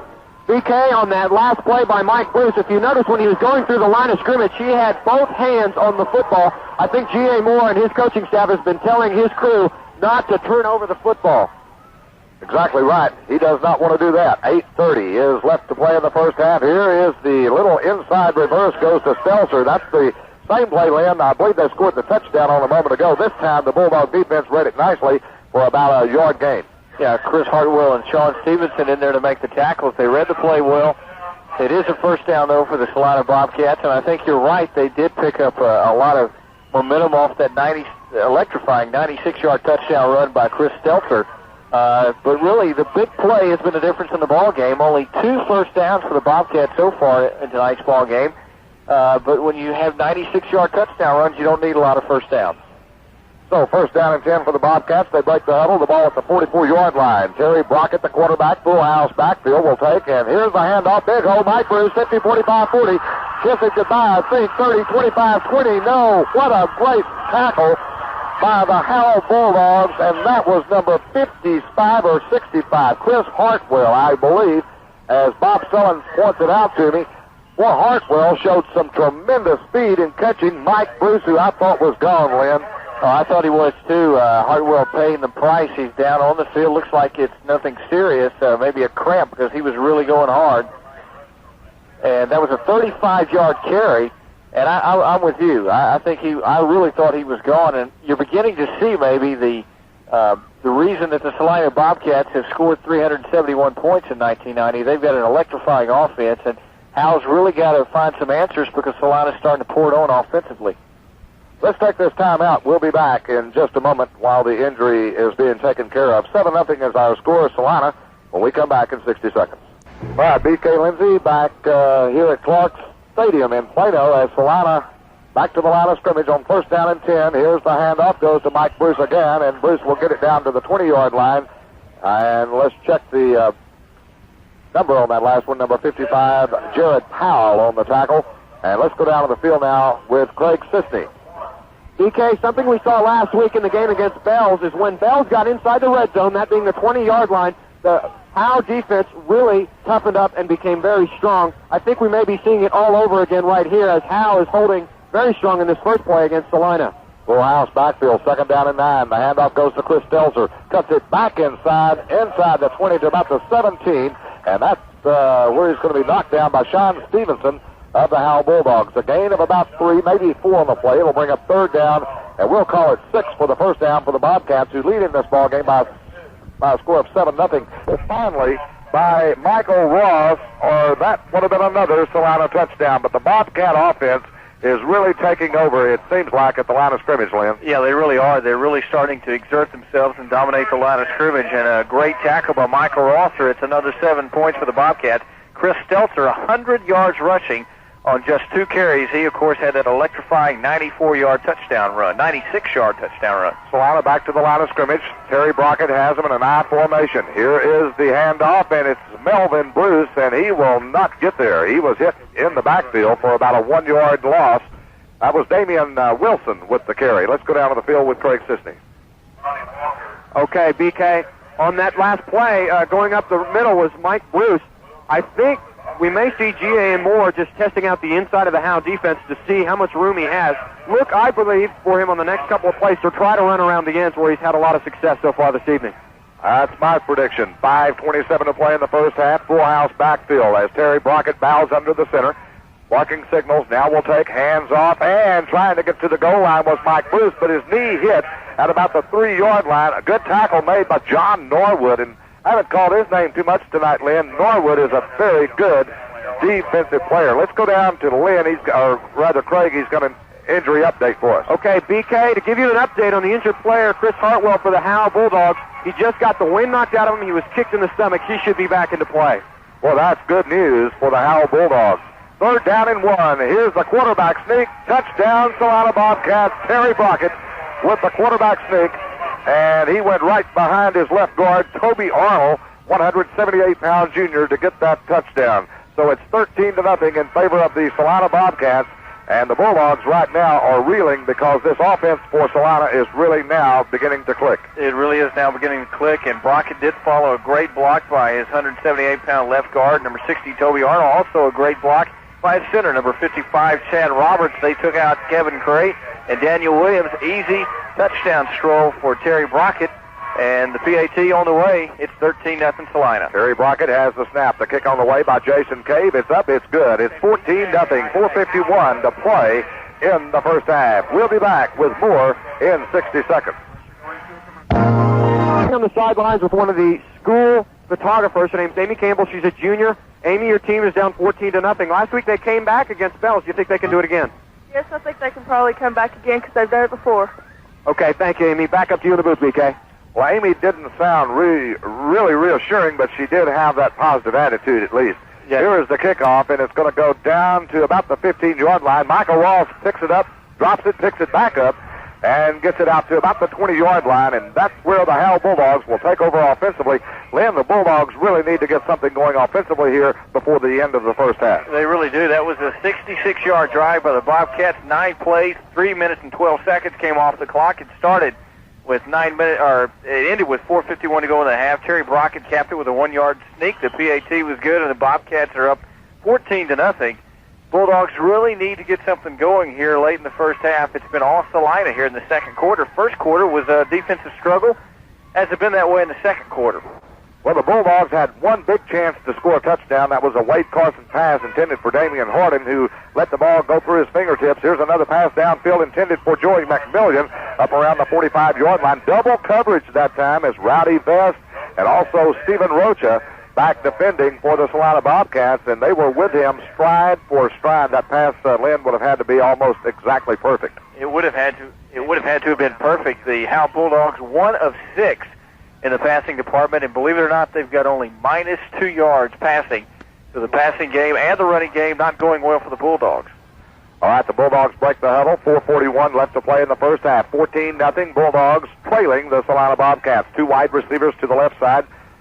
Split backfield, and here's the pass into Joey McMillian, and it's going to be the little dipsy-doodle play as McMillian caught the football, never really had possession of the football, but managed to push it back to, I believe that was number 10, and it was Michael Ross, and Ross picks up the first down. That was a close situation for the Bulldogs in order to maybe score a touchdown that time. Adam Mack made a great play coming all the way across the field to stop Michael Ross. Michael Ross only had to beat Mack around the corner. He's gone for a touchdown. Not to be, though. All right, the Bulldogs come to the line of scrimmage. 4:35, first down and 10. 4:35 to play in the first half. The handoff up the middle, breaking tackles, and that's going to be a good run across the 40 to the 45-yard line. Was that Michael Bailey or who? That's Michael Ross. Close. Michael, anyway. And, boy, let's give credit to Michael Ross. I thought he was going to be covered up. Let's go down to the field with Craig. BK, on that last play, Michael Ross was stuck inside the line of scrimmage. Josh Vest, the right tackle, had him down, but he just simply worked away from him and got the nice yardage there for the first down. He really did. 4:10 left to play as the clock begins to run. Here's the quick handoff, and it goes to Michael Bailey. He breaks tackles to the 50 to the 49-yard line in Bobcat territory, and he was submarined down low and then hit up high as Rowdy Vest was there to make the tackle along with Stephen Rocha. But again, a good gain, Lynn, by the fine tailback for the Howe Bulldogs. It was a good gain, and the Bulldogs push it across into Bobcat territory. It would be a big thing for the Howe Bulldogs to take this football and drive it down the field, score right before halftime. They've got a drive going. They've got a 2nd down and 4, and they really need to pick up a first down and keep it moving. Split backfield this time as the Bulldogs try to keep this drive alive, and a nice catch on a down-and-out pattern by Joey McMillian. Good pass from the quarterback, Wade Carson, but there is a flag on the play. And, Craig, did you see maybe what that penalty infraction might have been?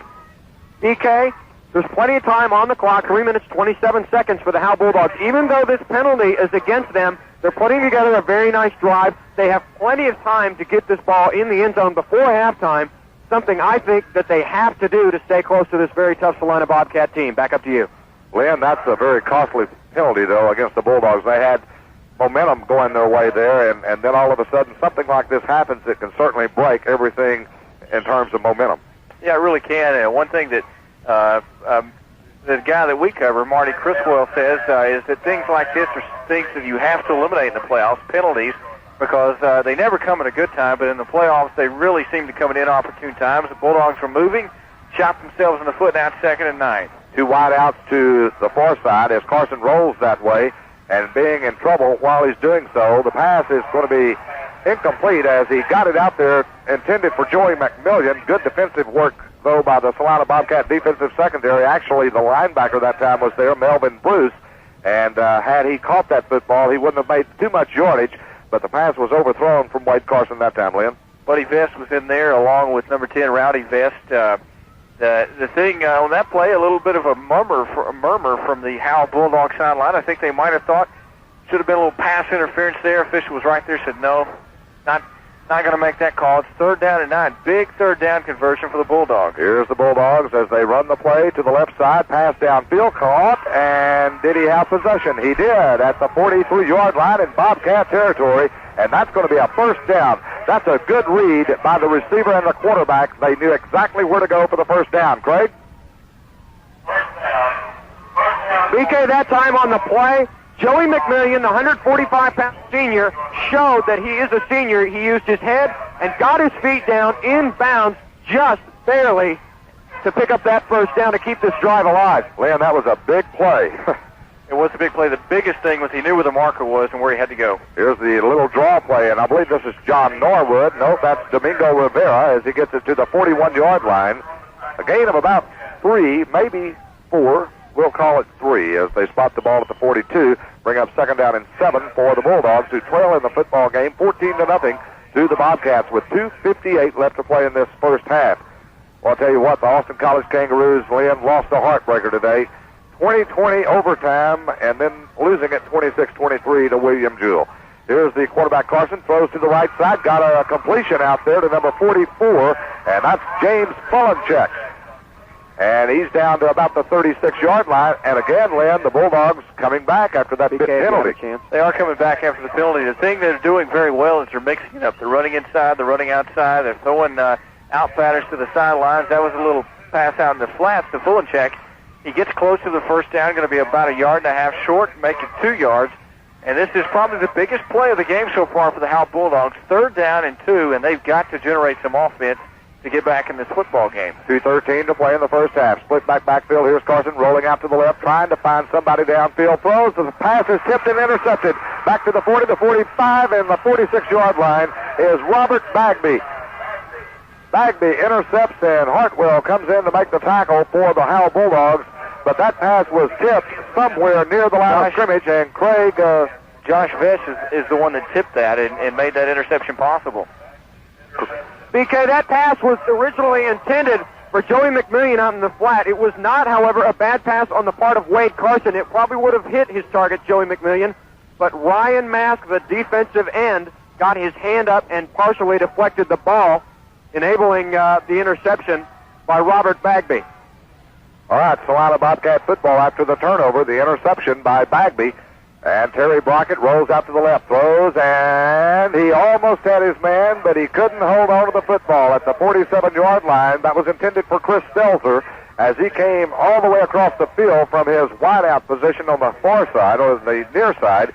And Lynn, that one almost worked. Had he caught that football, I have a feeling that Stelzer's speed might have been able to get past the defender of the Howe Bulldogs. Yeah, he had a lot of room on the sidelines. The thing that Howe is going to have to go in and make some adjustments at halftime, they've got to eliminate the mistakes they've been making. They've turned the ball over, and turnovers and penalties will kill you every time in a playoff game. Here's Brockett, the quarterback. Delayed draw, goes to Mike Bruce, hit in the backfield. Good defensive play again by John Norwood of the Howe Bulldogs. He brings him down for about a 2-yard loss. And it'll bring up 3rd down now for Celina. The Bulldog defense continues to play well, with the exception of that 96-yard run a moment ago by Chris Stelzer.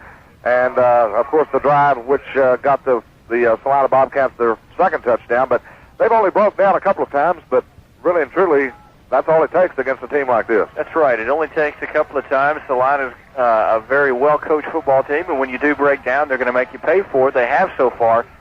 Big third down. Full house backfield handoff, and that's Stelzer, and he's hit in the backfield for about a yard loss on the play. Number 20, I believe, made first contact, Sean Stevenson. And, of course, Stevenson, a senior, and he's going to be dearly missed by Coach Joey McQueen at graduation time. We have a timeout with 1:08 to play in the first half. 14-0 in favor of the Celina Bobcats. We will be back with more here on KMKT after these words. The Bobcats and the Howe Bulldogs are going head-to-head right now. The Bobcats with the lead at 14-0, and they will be punting. And here it is by Jason Cave, and he gets an end-over-end kick that'll be fair caught by number 11, Scott Grogan, at the 22-yard line. That's where the Bulldogs will be taking over the football, 78 yards away from that Celina Bobcat goal line with 1:01 left. Lynn, do you expect the Bulldogs to keep the ball in the air until halftime? I really don't. I think Joe McQueen and company probably going to try to go into halftime not trailing by any more than 14-0. Make some adjustments by putting the ball up in the air. You're risking a turnover, and Celina's got a great offense. This is maybe one of those cases where you're just going to run it up the middle a few times. Hope you break something big. If not, go into the locker room and adjust. Bulldogs come to the line of scrimmage as they have wide receivers to the left and right. 2 men in the backfield. Pass intended for number 44. Interference is going to be called. James Bolencheck was the intended receiver, but Melvin Bruce will be called for interference. Let's go down to Craig Sisney, and, well, he's not ready for us. Lynn? Well, that shows how much I know about coaching. It's a good thing I don't make my living that way. Joey McQueen electing to go up the field. They're going to try to get something that is going to be interference against Celina. Now Craig is ready for it. BK, I think 58 seconds left before the halftime. Really nothing to worry about if you're a Howe Bulldogs fan, because if you remember last week, Wade Carson hit Joey McMillian, and in a matter of about 7 seconds, the Howe Bulldogs had 7 points. So with 58 seconds left, anything can happen if you're a Howe Bulldog fan. Well, the discussion is still on the field, and not sure. Are they going to wave this off, or no, they're not going to wave it off. It is going to be pass interference against the Celina Bobcats, and to me, it looked like it was interference. I don't see what all the question mark was about. I think they may have been trying to discuss whether or not the ball was catchable. A 1-yard penalty, Bob Sellens is telling us, good thing that he just made us aware of. The Bearcats got burned today at the end of the half. Maybe the Bulldogs can do it. Here's the handoff, right over left guard, and the gain is going to be minimum by Domingo Rivera out about the 25-yard line, is where his progress will be stopped. A gain of about 4 on the play. Howe is going with a no-huddle offense now with 41 seconds to play. Back to pass as Carson shoots over the middle, and he's got a completion. That's John Norwood up around the 33, 34-yard line, and again we have flags on the play, and this could be a spearing, according to maybe Craig Sisney on the field. I believe he was down there closer to the action to know exactly what the, well, now they say no flag. Maybe it was just to mark where his progress was. No, they are giving a personal foul to the Bobcats, or dead ball personal foul. I think the spearing call was correct. It's going to be a big break for the Bulldogs. They got 2 timeouts left with 34 seconds to go, and even a field goal, BK, at this point in time would really be a boost to the Howe Bulldogs. BK, the last couple of plays, head coach Joey McQueen and his offensive coordinators have been working the ball inside with the passing game. I would not be surprised a bit if they throw a long ball down the sidelines to try to catch the Celina defense off guard. Here's the play as Carson rolls to the right, being chased. He throws downfield, but they say he stepped out of bounds just as he threw the football. Evidently his right foot was on the left sideline over there, and Lynn, it will be just as, I guess they'll have to classify that as a sack. Yeah, I think they'll classify that as a sack. In actuality, it's probably a good thing for the Bulldogs. They don't have to waste a timeout. They didn't lose but 4 yards on the play, and they've got the clock stopped. They'll be able to take another couple of shots. If they can get it down close to the 25, maybe take a chance at the field goal. 20 seconds left to play in the first half. Here's Carson, wants to throw, got a completion, and then he dropped it, I believe. Incomplete pass. They'll bring up 3rd down and 10. They're going for the little side outs, and with only 16 seconds left, Lynn, I don't think they're going to be able to break one like that. They're going to have to go upfield some way with the pass. deep passes, maybe to Joey McMillian. I think they'll have to go deep. You mentioned Austin College taking it on the chin today. Another important Southwestern Conference football game. The University of Texas Longhorns won 38-10. A lot of people in Grayson County happy about that one over the TCU Horned Frogs. Split backfield as Hal comes to the line of scrimmage. Here's the quarterback, pump, and now we'll be in trouble trying to get out of it. Won't be able to, as the Bobcats were there in full force that time. Number 65, Josh Vest on the tackle. And, well, this guy is really something. He's a real humdinger. He was a good running back. He's the one that took the guard around against Farmersville and scored from about 70 yards out, and that really turned that ball game around. And of course, the Bobcats went on to win it 31-21. That was the biggest win of the season. In fact, that's what really got them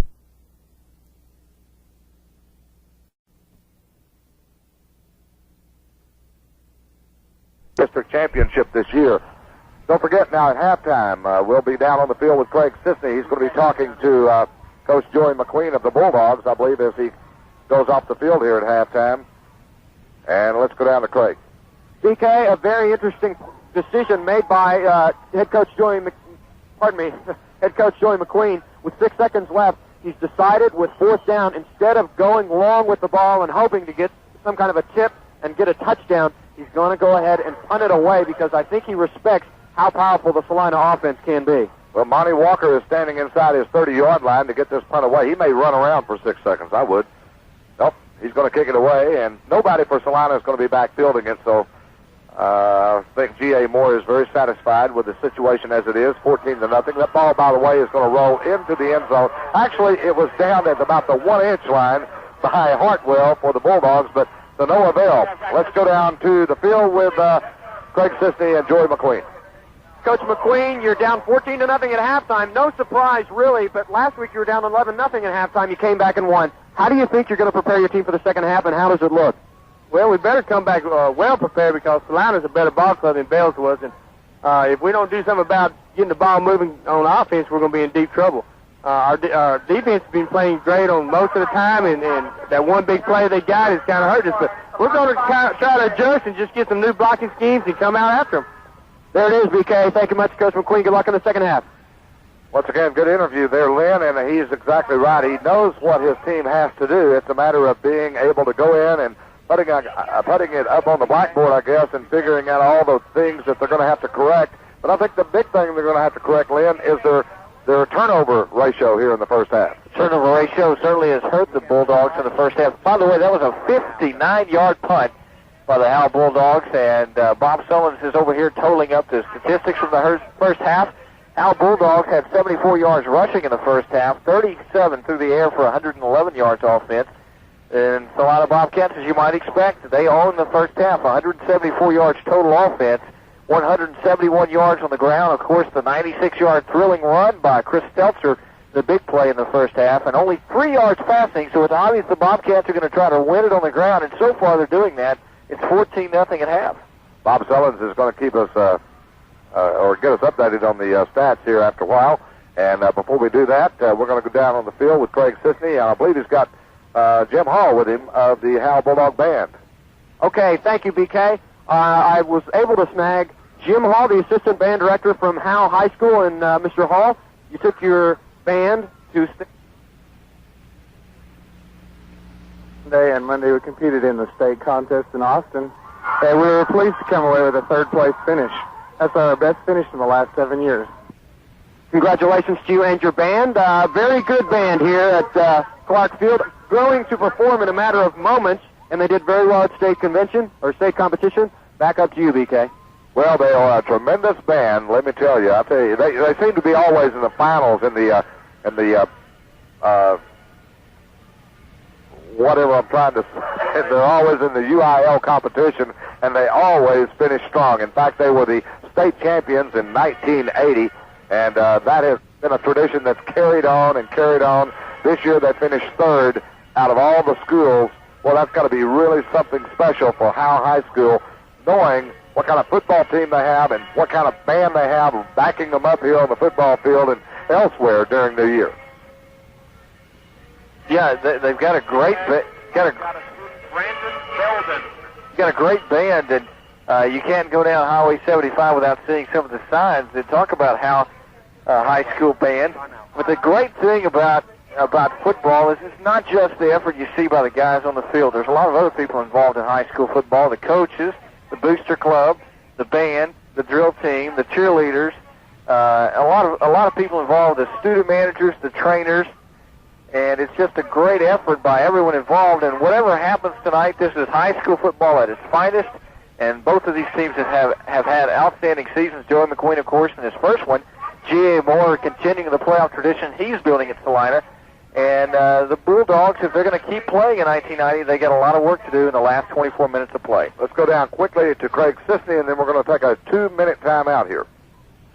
Okay, BK, I'm down on the field. I was able to corral Brandon Belden, who's a junior at Howe High School. And Brandon, what do you think Coach McQueen's going to say to the team in the locker room to get them to come out fighting against Celina in the second half?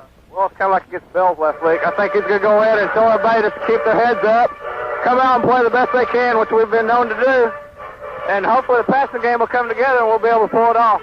I think you made a good point that Coach McQueen said something to the team last week in the locker room that made them come out and play much better and upset Bells. Yeah, Coach McQueen's a good coach, and Coach Hill's a real good coach. He's our defensive coordinator. He knows what he's doing on defense. I think we'll be able to come back. Okay, thank you, Belden, and Brandon, back up to you in the booth, BK. Thank you very much. And, of course, we are at halftime here in this Class 2A by-district battle between the Celina Bobcats and the Howe Bulldogs here on KMKT 104.9 FM. 14-0, the Bob. We're going to take this 3-minute timeout, and we'll be back with some halftime entertainment for you. The drill team doing a great job. They are, for the home crowd and the Howe stand. At halftime, the statistics all in the favor of the Celina Bobcats. They lead on the scoreboard 14-0, but it did not start out that way. The Bulldog defense was terrific on the first 3 possessions. Celina did not achieve a first down and had only 10 yards total offense.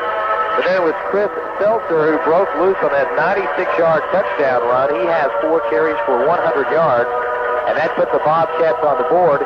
And then they had one other fine drive for 7 points in the first half, a 66-yard drive, 9 plays, and Terry Brockett went over from 1 yard out to make it 14-0. All the scoring came in the second quarter. The Bulldog defense played well most of the first half. They did give up a couple of big plays. Only 4 first downs for the Bobcats, 8 first downs for the Howe Bulldogs. They have moved the ball more consistently, but in between the 30-yard lines, they have not been able to get it inside the 36. That's their closest penetration of the night. They have not penetrated the 20 so far in the ball game. The Bulldogs had a couple of first downs on a drive.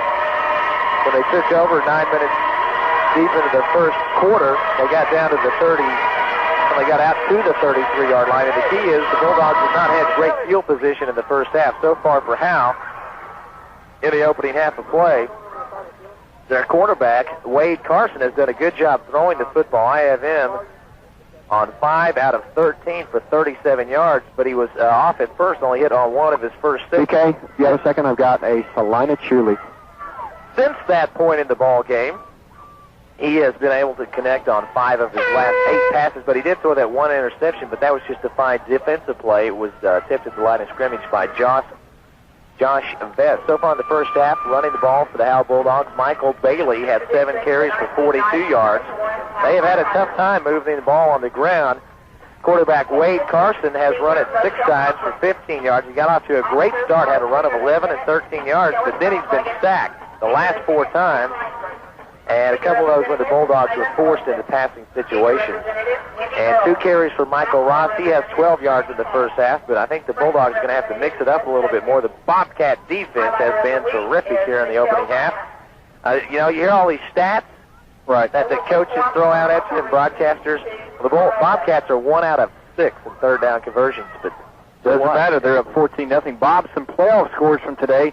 The Sherman Bearcats from Grayson County taking it on the chin. Irving Tigers doing the number on the Bearcats. 20-0 the final at Texas Stadium.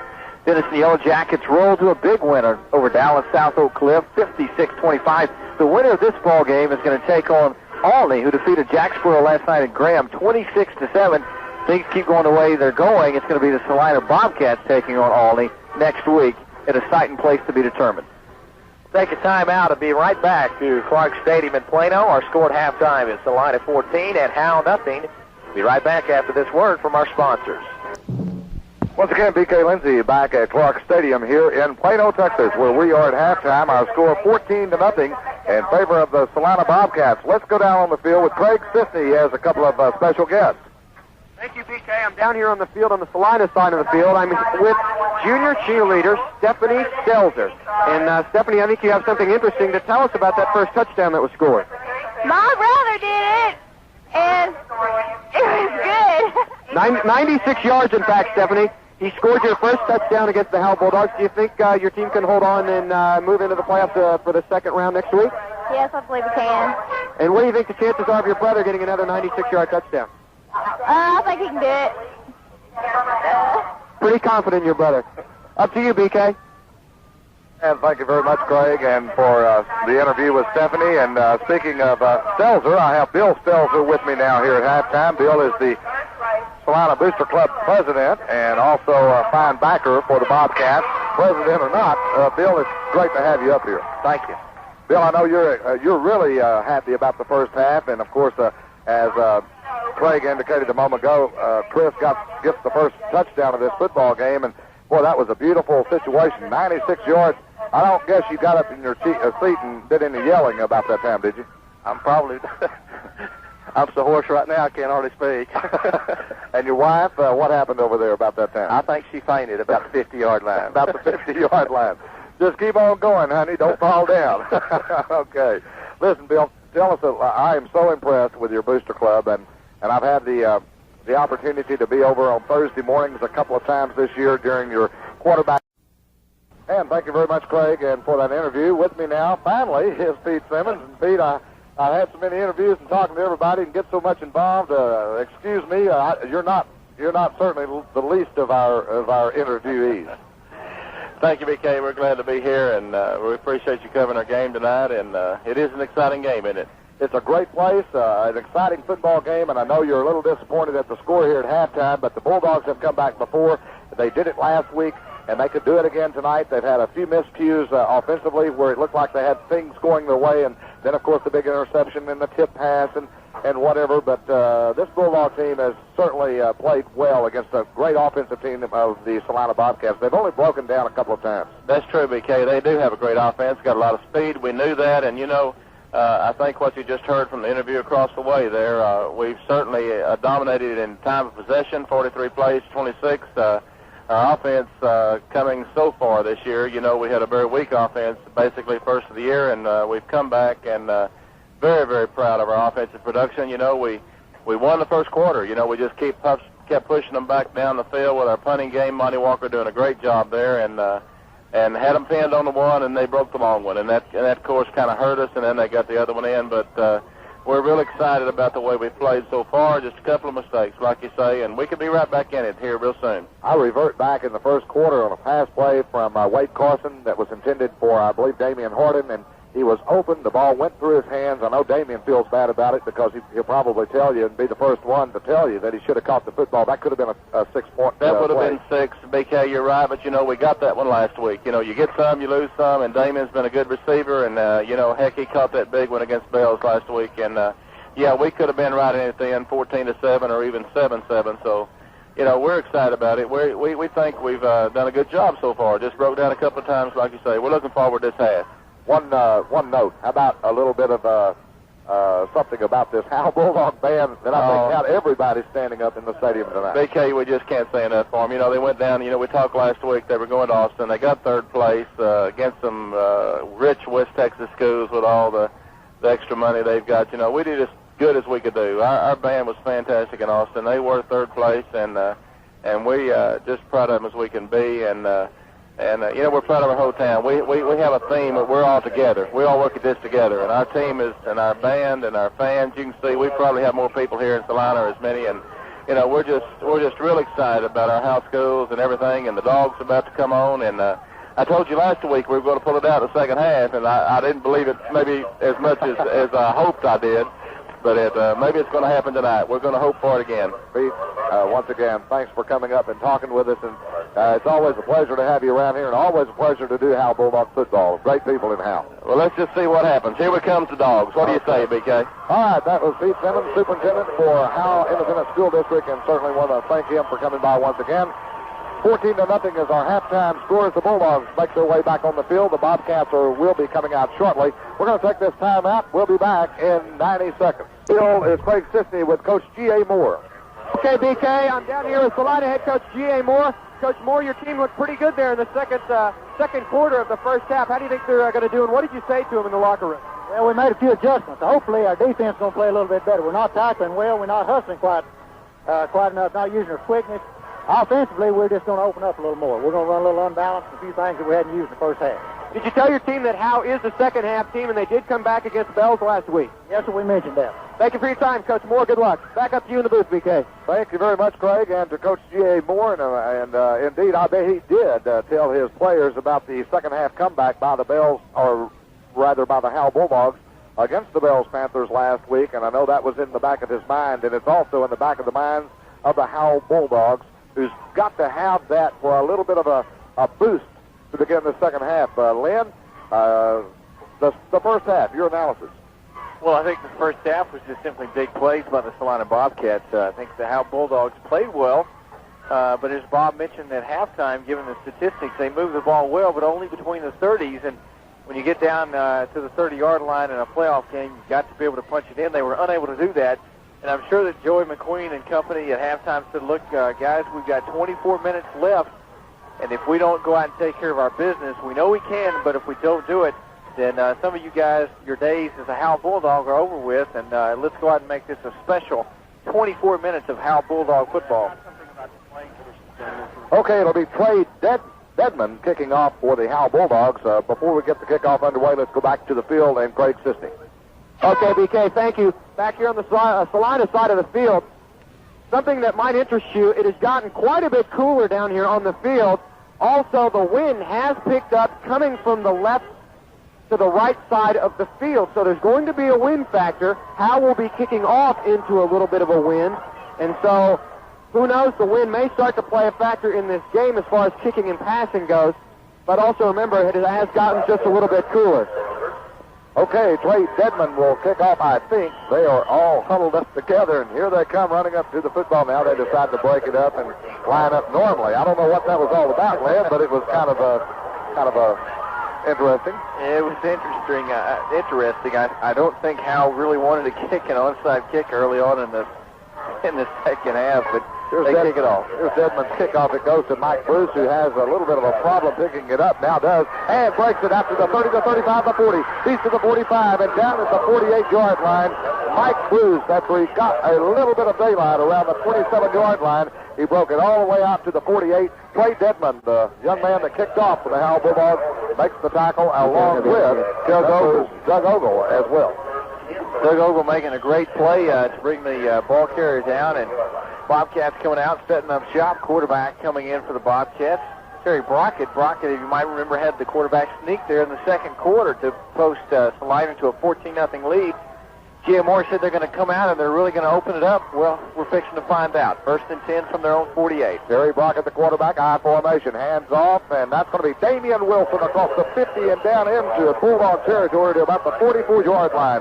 Good open over there by that left tackle, Josh Kelly. Also, Toby Arnold doing a good job. That was a good gain of 8 yards on the play to begin the second half, Lynn. Yeah, Wilson just looked like he hitched on to Josh Kelly's belt and said, look, take off and go. He followed him right up the hole and got a big gain on 1st down and makes it 2nd down and 2. High formation for the Celina Bobcats, 2nd down and 2, handoff, and that's going to be Mike Bruce, hit in the backfield by number 66, and he's played an outstanding game for the Howe Bulldogs. That's Jason Mitchison, I believe, on the tackle.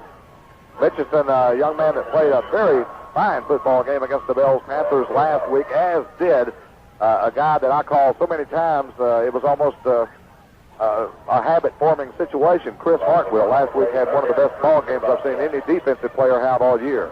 Mitchison having a good game tonight so far, and he's going to have to. Celina on the move. Big 3rd down play. Bells needs to stiffen and hold. 3rd and 3. The handoff. Mike Bruce hit again in the backfield. He might have got down close to the first down marker. It's going to be about a yard shy, it looks like, from here. But on the tackle was Kevin Gray, who got back in the backfield along with Jason Mitchison again, as he submarined through there and got the big tackle on Mike Bruce, the running back. It was a big tackle. It's going to be 4th down and 1, and the Bobcats look like they're going for it. They are going to open it up here. They're going for the jugular vein, sprint to the line of scrimmage. So Celina comes to the line. Quick handoff. Mike Bruce hits behind the line of scrimmage. He didn't make the first down. John Norwood on the tackle. And the Bulldog defense has come through again. And, well, I may have called that prematurely. No, I didn't. It's first down for the Bulldogs. Let's go down to the field with Blake Sisney. BK, a very important series of downs for the Howe defense right there. In holding Celina on 4th down, that has got to be a definite confidence builder for this Howe Bulldog defense. And hopefully it will rub off on the offense as they are down 14 points right now. But it's very important that the offense respond as well as the defense just did. Back up to you in the booth. Bulldogs come up to the line of scrimmage. Over the football, Chris Hartwell, a 165-pound junior, high formation. The quick pitch, and it will go to Michael Ross, heading to the right side. Cuts it back inside. Gets the grain. Gets about 5 yards on the play. And number 4 for Celina, Robert Bagby on the tackle. Lynn? Adam Mack coming in there. Number 65, Josh Vest, coming in to finish the tackle off. He actually pushed the ball carrier another yard or 2 up the field. Big gain on first down. Howe has got a great opportunity after holding Celina early on in the first half on a 4th and 1. They really need to take advantage of this and punch it down and get a score. Carson has him back to the line. The quick handoff goes to Domingo Rivera. And had he kept his head up, Lynn, he would have been going for another 20 yards, but he got a little bit of an ankle grab at about the 50, and he just couldn't regain his balance. But if he could have looked up and maybe got his balance, he might have been down to the 20-yard line. Yeah, he had a lot of running room. He was able to maintain his balance. You mentioned somebody in there tripping him up. Lots of orange jerseys. It was tough to tell who made that trip. But a big 3rd down and 1 play for the Bulldogs in Celina territory. It'll bring up 3rd down and 2 for the Bulldogs. Handoff, Michael Ross to the outside, trying to get away. Can't do it. Good defensive play. That time by Stephen Rocha, who grabbed him around the pants there and just kind of hauled him in. Let's go down to the field with Craig Sisney. BK, it's going to be very interesting right here. From where they've spotted the ball, I believe he's going to be short of the first down. It is indeed 4th down. So a very interesting call upcoming by head coach Joey McQueen and the Howe offense. And I think they are bringing the punt team on the field. But remember, there is that wind. Now it's starting to pick up a little bit right in the face. Well, they're up there keeping the offense in on this critical 4th down play. Trailing 14-0. Coach Joey McQueen is going to go for it. Here is the handoff. Norwood hit in the backfield. He might have got an inch, but I think he needed 2 to get the first down, Lynn, and I don't think he got it. No, he didn't get it, and it's going to go over to the Celina Bobcats on down. Pretty big gamble by Joey McQueen and company. They trail 14-0. I guess they feel they've got to take some gambles to get back in this football game. A punt would have bottled up the Bobcats deep in their own territory, would have given the Howe defense that has played well tonight at times a chance to come up with a big turnover. Instead, just trading field position, give 10 yards or so here in the first 2 series, and the ball hasn't moved much. Melvin Bruce filled the hole nicely, and the Bulldogs, well, they were thwarted on that one. Here's a reverse, goes to Stelzer, trying to get outside, won't do it this time. Good defense by the Bulldogs. John Norwood comes into the backfield as Stelzer was trying to pull a little dipsy-doodle there on the reverse, and he's going to lose about 6, Craig. Okay, BK, on that last play, Chris Stelzer, the man that ran the reverse to the near right side, had a little bit of room, but he really didn't fool the senior 150-pound Matt Cavender that time, as Cavender started to read the play and just ran Chris Stelzer over on the last play. Celina quickly coming to the line of scrimmage, and they were a little bit late, I believe, Lynn, getting there because the flags flew, and I'm not sure if it wasn't delay, was it? No, I think it's going to be illegal procedure against Celina. Looks like they had a little bit of movement, waiting on the official signal, and yes, it's going to be illegal procedure. Legal procedure against the Celina Bobcats. And that's going to back the Bobcats up to the 37-yard line. And the Bulldogs got a big opportunity, 2nd down and 20 yards to go. 2nd down, and as Bob likes to say, a mile. Celina breaks the huddle. Second down and 20, 7:37 to play. I formation, 2 wide receivers to either side. Here's the handoff up the middle, goes to Mike Bruce, and Mike will get about 2 yards on the play. And again, John Norwood on the tackle for the Howe Bulldogs. Well, the Bulldog defense has come through in fine fashion for most of this ball game, but it's been 2 or 3 big plays that's really hurt the Bulldogs as we go down the crate. BK, okay, we might see something interesting here with second down. I believe it may be the third down in a taxi ride for Celina. They may be forced to put the ball in the air, something they did not really want to do. And Terry Brockett will do the honors. He's back to pass, being rushed, going to be hit and sacked all the way inside the 30, back to the 29-yard line. And it was Sean Stevenson who come in for the Bulldogs. What a great play by the Bulldog defense, and especially Sean Stevenson. Lynn, that might have been the play that could have turned this ball game around into the favor of Howe. Very well could have been. That was a right corner blitz. Stevenson coming hard in, and that blitz caught Celina flat-foot of the quarterback. Brockett in the backfield. Huge loss. Going to be 4th down and a mile. 27 yards to go. Bulldogs are going to get great field position out of this one. Here's the snap, a little high, but Cade gets it okay, gets his kick away, and it's going to be fielded at the 30, dropped there, picked back up, and this is going to be Domingo Rivera. He'll return it up to the 36, and that's where Howe will have it 1st down and 10. On the tackle for Celina, Josh Best downfield quickly, and with 6:13 to play, 14-0 our score. The Bobcats have the lead, and Lynn, I think the Bulldogs are going to have to do something. I think they're really going to have to start opening things up. We've got 6:13 to go in the third, and time starting to wind down in the third quarter. Bulldogs have got a lot of room, a lot of points to make up against a stiff Celina defense. Bulldogs have played great defensively, so has Celina. All right, Bulldogs back up to the line of scrimmage. Here's Carson, fakes, now wants to throw, can't. He's going to be sacked in the backfield, and that's Jason Cave, and he also had help from Josh Best. Okay, BK. On that last series, Celina was held again by a very strong Howe defense. They got them backed up and forced the punt. It'll be very interesting to see how the offense comes back out after themselves being held on the last series and try to get some points desperately on the board since they are so badly needed for Howe. Bulldogs come to the line of scrimmage, needing 16 yards for the 1st down after that 6-yard loss. Here's Carson, delayed draw, goes to Michael Bailey, trying to find some room, does. 30, 35, 40, 45, he's to the 50. He's to the 45, the 40, he's to the 35, the 30, the 25. He's down to the 20-yard line. And finally run out of bounds by Robert Bagby. Great run and a face mask at the end of that play, according to Bob Sullen. It's going to be an additional yardage marked off against Celina. Well, that was the play that Howe Bulldogs had to have, Lynn, and let's go down. Craig is on the, he's gonna run down there, Lynn. That was a good play. That was a tremendous run. You talked about the draw. Bailey, I thought for a second he made a poor decision. He was going inside, and then he cut back outside, but he's got all kinds of speed. Excuse me, with 51 yards on that. Tack on the face mask, and the Howe Bulldogs are going to be set up in great shape. 1st and goal from the 10-yard line, actually just inside the 10-yard line, and they are going to have to punch it into the end zone here if they're going to come back and win this football game. BK, on that last play that Michael Bailey ran, it was set up by Damian Horton and Monty Brown on the left side of the line as they just blew open a hole for Michael Bailey to run right through. Here's Carson with the pitch back, goes to Michael Bailey, cuts it inside, down to the 6-yard line goes Bailey, and he was finally knocked down there, it looked like by Josh Best again, number 65. He had some help from some other Bobcat players, Melvin Bruce in particular. Yeah, Melvin Bruce has been all over the field tonight. I think he is the guy that makes the Celina defense go, the middle linebacker.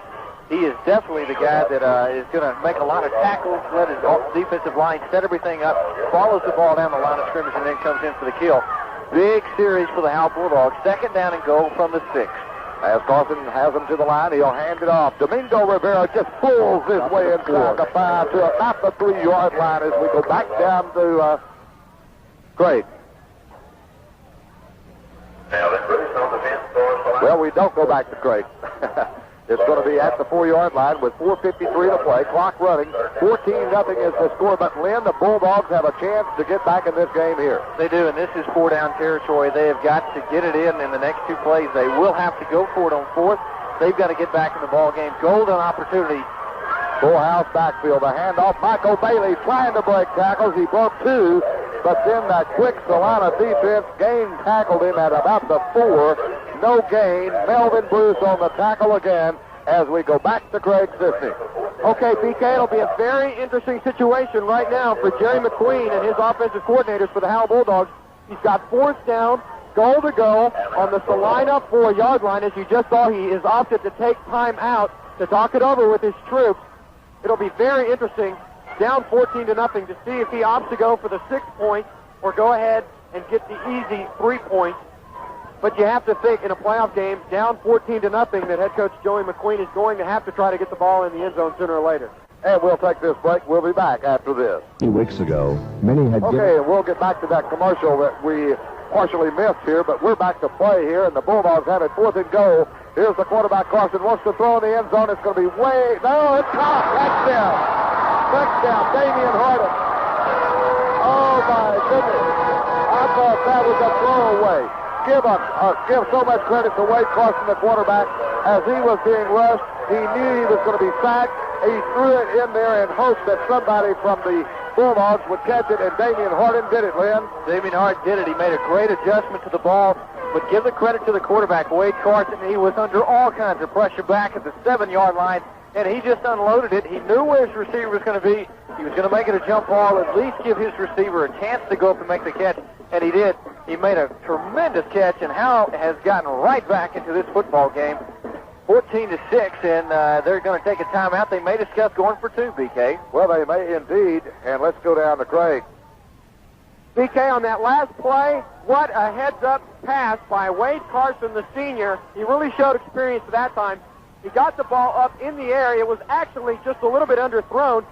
Luckily for him, his receiver, Damian Horton, turned around just in time because Stephen Rocha, the man who was covering him, did not see the ball coming. Horton did, adjusted to it, and he caught it. Unbelievable catch in the end zone, and 6 points for Howe. Yeah, an understatement, Lynn. Unbelievable, because I thought the ball, I thought it was going to be out of the end zone, but he said it was short. He really threw it a mile up into the air. He gave it his receiver every opportunity to catch it. Howe lets him go for 1 here.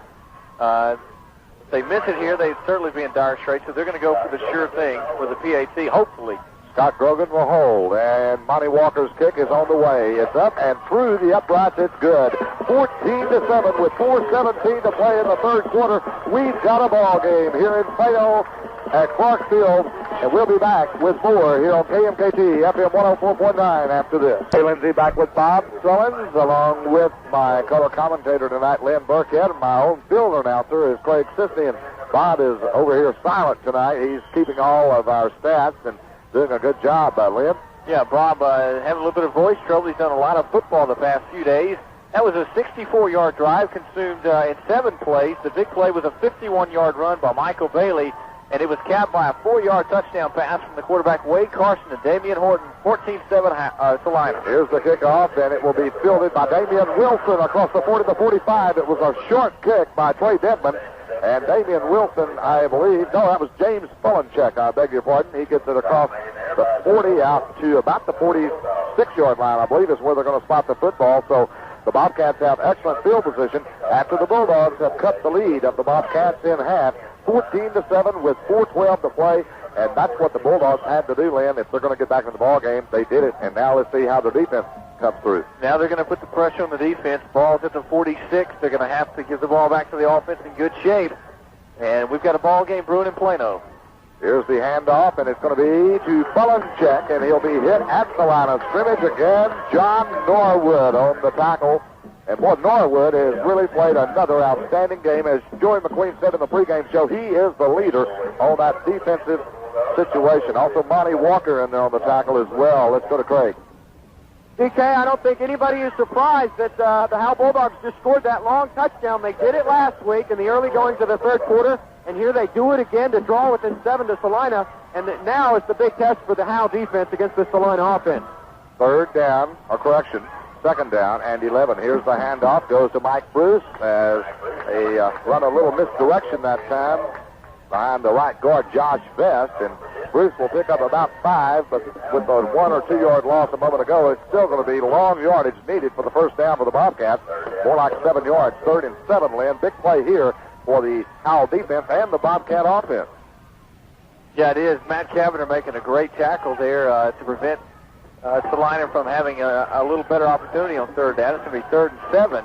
High formation for the Bobcats as Terry Brockett has him to the line. Delayed draw. Mike Bruce hit in the backfield. The first man to get him was Hartwell, and then he had help from other Bulldog players. But I'll tell you what, this Bulldog defense, you can put a big star beside the name defense tonight because Jason they have Mitchison had every opportunity to fold and have it. Right to have it. Jason Mitchison got some tremendous penetration on the right side to get in there, and he was the first man that had a shot, and then Hartwell coming in to finish off the tackle.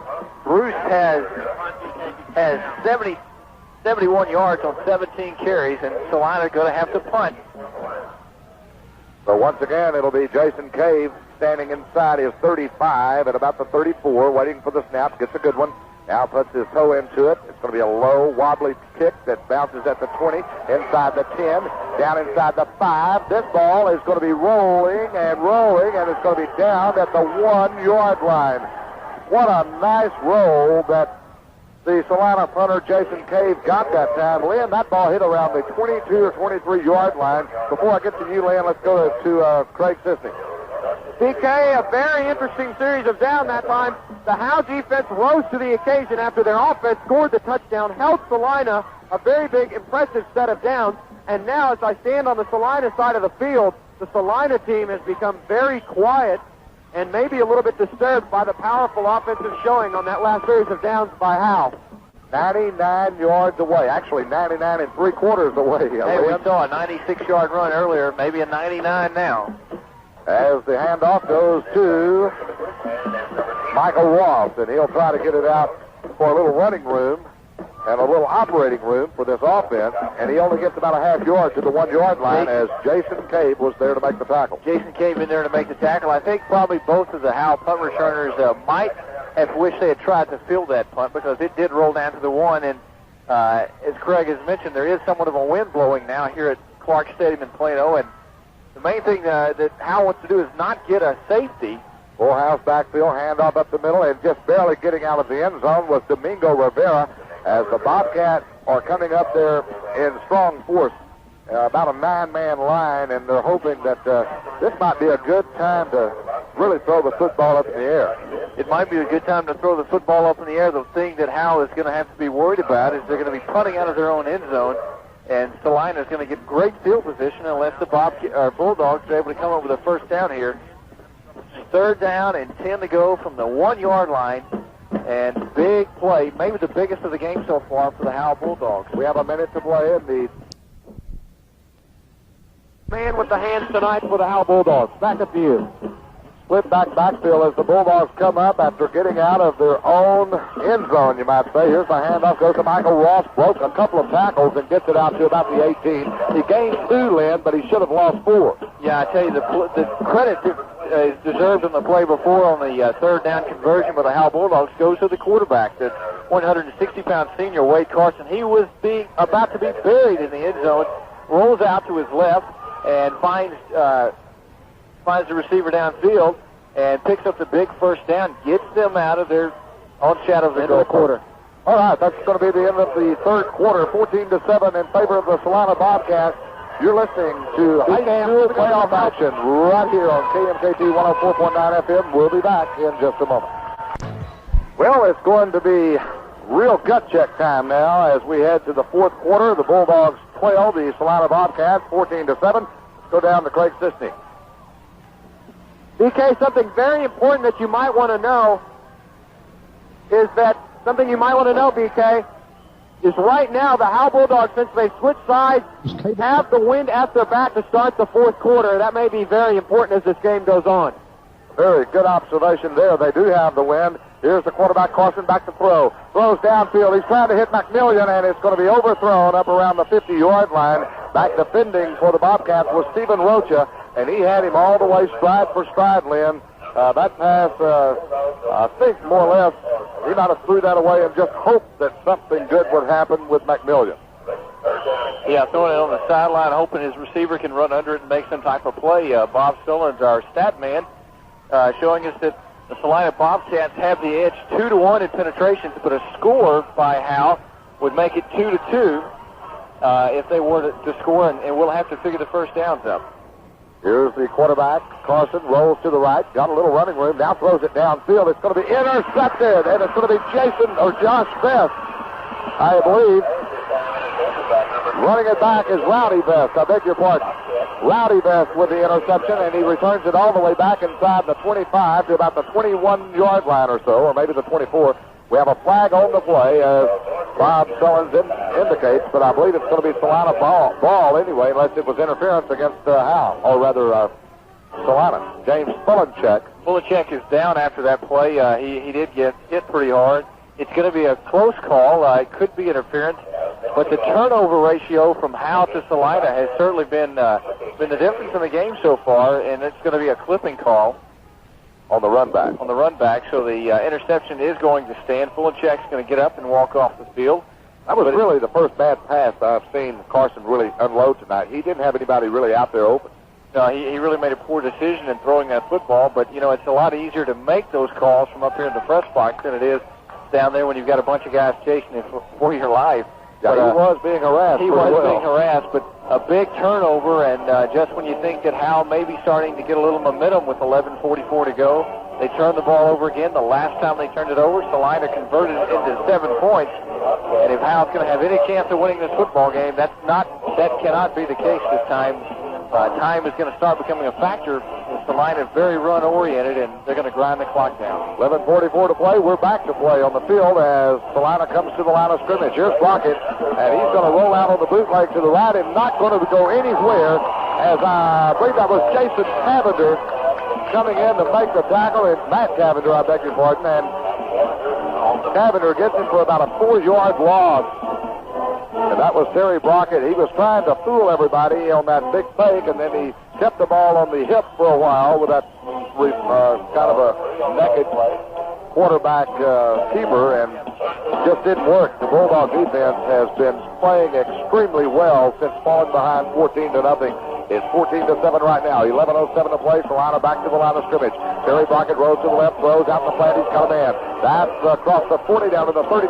Chris Stelzer on the reception of that pass from the quarterback, Terry Brockett. It'll bring up third down, about 3. They have to get it to the 36. The ball is at the 39. Let's go down to Craig Sisney. BK, with the play clock down to 10 minutes and 45 seconds and running, every series that the Howe defense is on the field is the most important one in the game. They really have to start shutting down the Celina offense, and they've got to start doing it now if they have any hope of getting back in this football game and any hope of winning it.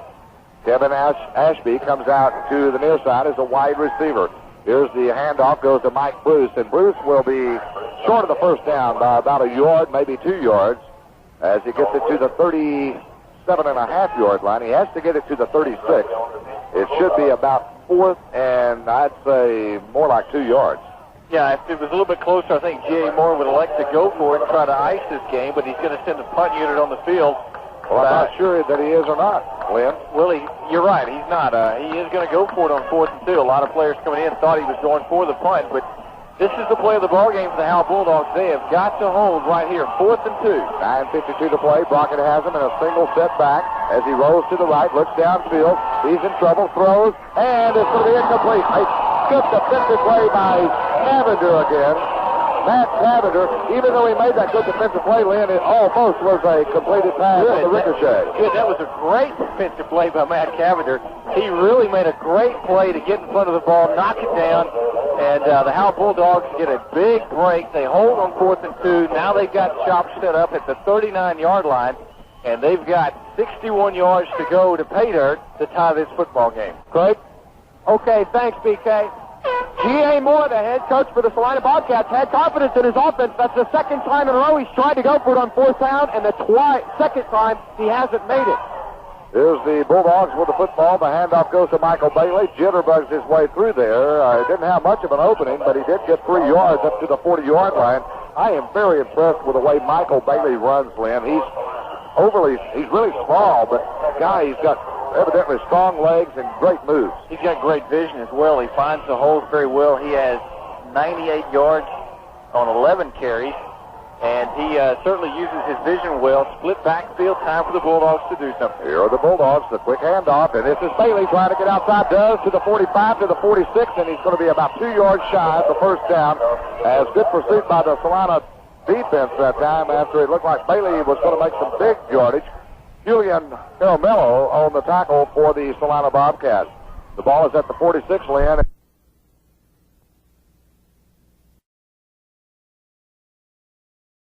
Well, you might think with 8.5 minutes to go, the Bulldogs are going to have to come away with a first down here, and I think they might have to go for it on fourth down if they 4 don't out get of it. 12 on third down plays. Here's the handoff, Norwood, and he gets the first down, and I believe that's Domingo Rivera, and not Norwood, and it is. He gets the first down to the 49, and the Bulldogs keep it alive. Let's go down to Craig. BK, something very interesting that I noticed after Howard made the first down, I got to looking at quarterback Wade Carson, and he's got 2 different turf shoes on. Now, I don't know if he's very superstitious or they just happen to work better, or if he's got 2 different size feet, but he's got 2 different turf shoes on, and something very interesting that the listeners might be interested in knowing. Well, that's the first time I've noticed it. I'm glad you brought that to my attention. Here's a handoff, Michael Ross, or rather Michael Bailey, and Bailey gets it down to the 41-yard line in Bobcat territory.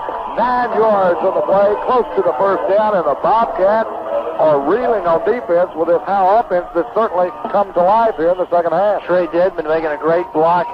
Joey McQueen saying at halftime that they were going to go in and try to change some blocking schemes. They've done that quite well in the second half. Dedman making a great block on the outside. On the right side, allowed Bailey to cut back inside. He picks up 9 yards, second down, and 1 yard to go, and the Bulldogs are on the move. 7:40 to play in the football game, 14-7. Here's the handoff, goes to Domingo Rivera. Breaks one tackle. Actually, he never did break the tackle of Jason Cave, as I think he would have, but he got other help, and that other help helped him get this good running back, Domingo Rivera, down for about a 1 yard loss. The Bulldogs are 5 out of 13 on third down conversion. They've got to make it 6 out of 14 if they're going to have any chance to win the football game. Again, I think they're in 4 down territory. Clock's becoming a factor now. 7 minutes, 9 seconds to go. Third down and about a little less than a yard. Third down, here's Carson, wants to throw, does, and it's behind the intended receiver, James Fulenchek, who was wide open. He threw it to the left side. Fulenchek was waiting for it on the right side. He had to wheel his body around and just couldn't bring the pass in. And it's going to be 4th and 1 and a big, well, this is the biggest play thus far offensively for the Bulldogs. Okay, thanks, BK. I believe Howe is going to go for it on fourth down, but something I have to question is Joey McQueen deciding to throw on third down when he had 2 previous third downs, and he ran it and had made them. Nonetheless, here they are with fourth down. It'll be interesting to see what they decide to do on this fourth down play. And Celina calls a timeout. 4th down and 1, and Bob tells me, well, they have went for a 4th down conversion one other time in this ball game, and they were successful. We'll see if they're successful again when we come back in 60 seconds. 7:01 left to play in this football game, Class 2A by-district action, and boy, we've had a good football game here in Plano tonight. BK Lindsay along with Craig Sisney, Lynn Burkhead, and Bob Sullins as the Bulldogs have it 4th and 1, the handoff. It is a first down, I believe, and it is inside the 40 to the 39-yard line. Good effort by Michael Bailey, the guy you just least expect to get the football in a 4th and 1 situation.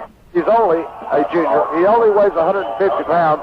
Yes, Lynn, they have all the confidence in the world in this play. They really do, and he hit Melvin Bruce, the middle linebacker, and he gave him a ride.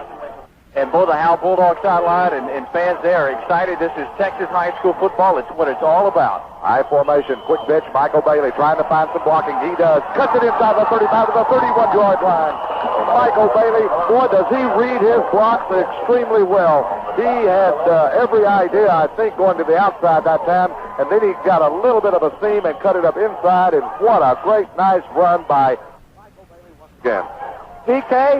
BK, down on the Howe side of the field, the Howe players are very ecstatic and are really fired up. I think they sense something in the air because the Howe offense is really looking very effective with this run game. They passed a lot in the first half. Now they've got the run game going.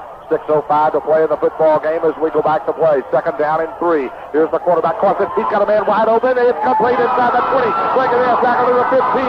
Inside the 15 to the 13-yard line. and it's going to be Sean Stevenson on the receiving end of that football from the quarterback, Wade Carson. He was wide open, Lynn. He was wide open, and what a great pass by Carson, the quarterback. It is 1st and 10 from the 12-yard line. And this is high school football. It's what it's all about. It's what you put the pads on in August for. And we are going to be tied in penetration. We're tied in penetrations right now, and the first down edge goes to the Howe Bulldogs. If they get into the end zone and kick the PAT, they would advance in the playoffs on the basis of set. 12-yard line. Here we go. Handoff. And here goes the running back, Michael Ross. Touchdown for the Howe Bulldogs. Michael Ross behind the blocking of Damian Horton, Monty Brown, Matt Cavender, runs it in. And we're almost tied, folks. It's 14-13. Let's go down to the field with Craig. Hey, BK, thanks. Something very important that just happened like last week. Michael Ross scored the second touchdown for the Howe Bulldogs. It'll be very interesting to see right now how Joey McQueen is going to set up. He's, I believe, going to opt for go ahead and get the 1 point for the tie. I thought maybe he would have gone for the 2 points and maybe the win. Back up to you, BK. All right, Monty Walker with the all-important extra point. Waiting for the snap. It's back. It's on the tee. The kick is on the way, and the kick is good. We are tied with 5:30 to play in this football game, 14-14. We'll be back with more action here in Plano, Texas, here on KMKT 104.9 FM after this. Oh boy, pandemonium here you are. as we are just looking at everything that's going on in front of us. The Howe Bulldog fans are waving, cheering, standing up across the way. The Celina Bobcats and their fans doing the same thing. And I'll tell you, it's just great. Craig? BK, thank you. I don't know if you can hear that crowd behind me, but I don't think there's anybody on the Howe side of the field sitting down. The sidelines, the players are just exuberant. They've tied this game, and boy, are we ever seeing a replay from last week in the Bells game when Bells was up 11-0 at half. Howe has come back to score 14 unanswered points, and how about that? All right. Lynn, you've got some interesting things to tell us. Yeah, BK, score tied up 14-all. That drive 62 yards, 10 plays, took 4 minutes, 11 seconds. Fourth down run of 3 yards by Bailey was the key run. It was capped by a 12-yard run by Michael Ross. And believe it or not, we are tied in penetrations. Howe has a 14-4 first down margin over the Celina Bobcats, who have yet to make a first down in the second half. And if the game ends where it is, the Howe Bulldogs go on in the playoffs, and G.A. Moore and company would go home to Celina, just sit and stew. Oh, boy. Here's the kickoff. It's going to be fielded by Jason Cave. That was I guess, a squib-type kick or maybe an onside kick. I don't know if it was intentional or not, but it certainly looked intentional. Jason Cave did a good job in controlling the football after he hit him in the chest, and it's going to be first down and 10 for the Celina Bobcats from that point. One thing that the statisticians and the field officials were doing there as we came back, they had G.A. Moore and Joey McQueen on the field. They were making them aware of the stat situation, and it's very obvious for the Bobcats right now. They've got to play for the win, because if the game ends 14-14, it's all over for the Celina Bobcats. They've got to get some points to win this football game. Celina back to the line of scrimmage. Here's Terry Brockett handing it off. Mike Bruce. We had illegal procedure, I believe. It's going to be the call against the Celina Bobcats. Let's go down to Craig. BK, something very interesting that I was just told. If this game was to end the way it is right now, 14-14, these teams are tied on penetration. Something very important. Howe is leading on first downs. They would advance to the playoffs, and Celina would lose on first downs. Then 14-14, Howe would be the winner.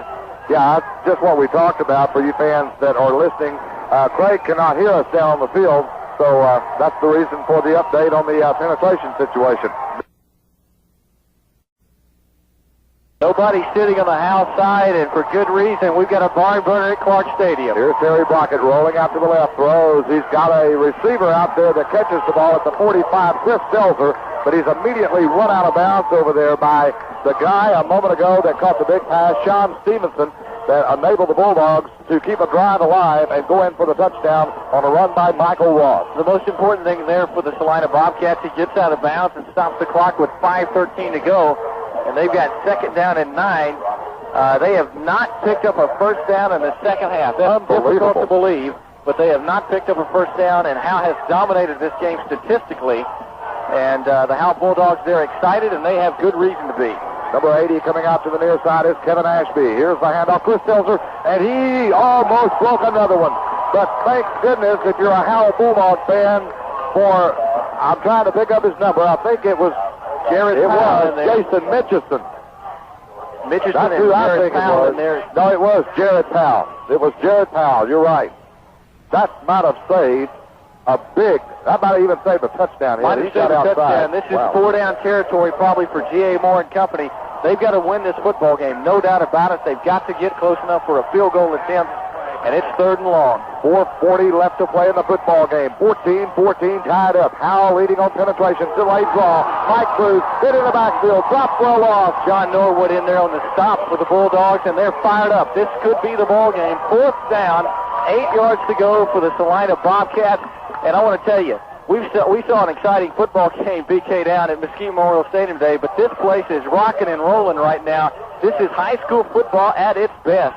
2 timeouts for Celina, and all 3 remaining for the Howe Bulldogs as we get down to the 4-minute mark. 4:06 to play in this football game, and Jason Cave standing inside his 35-yard line to get the punt away.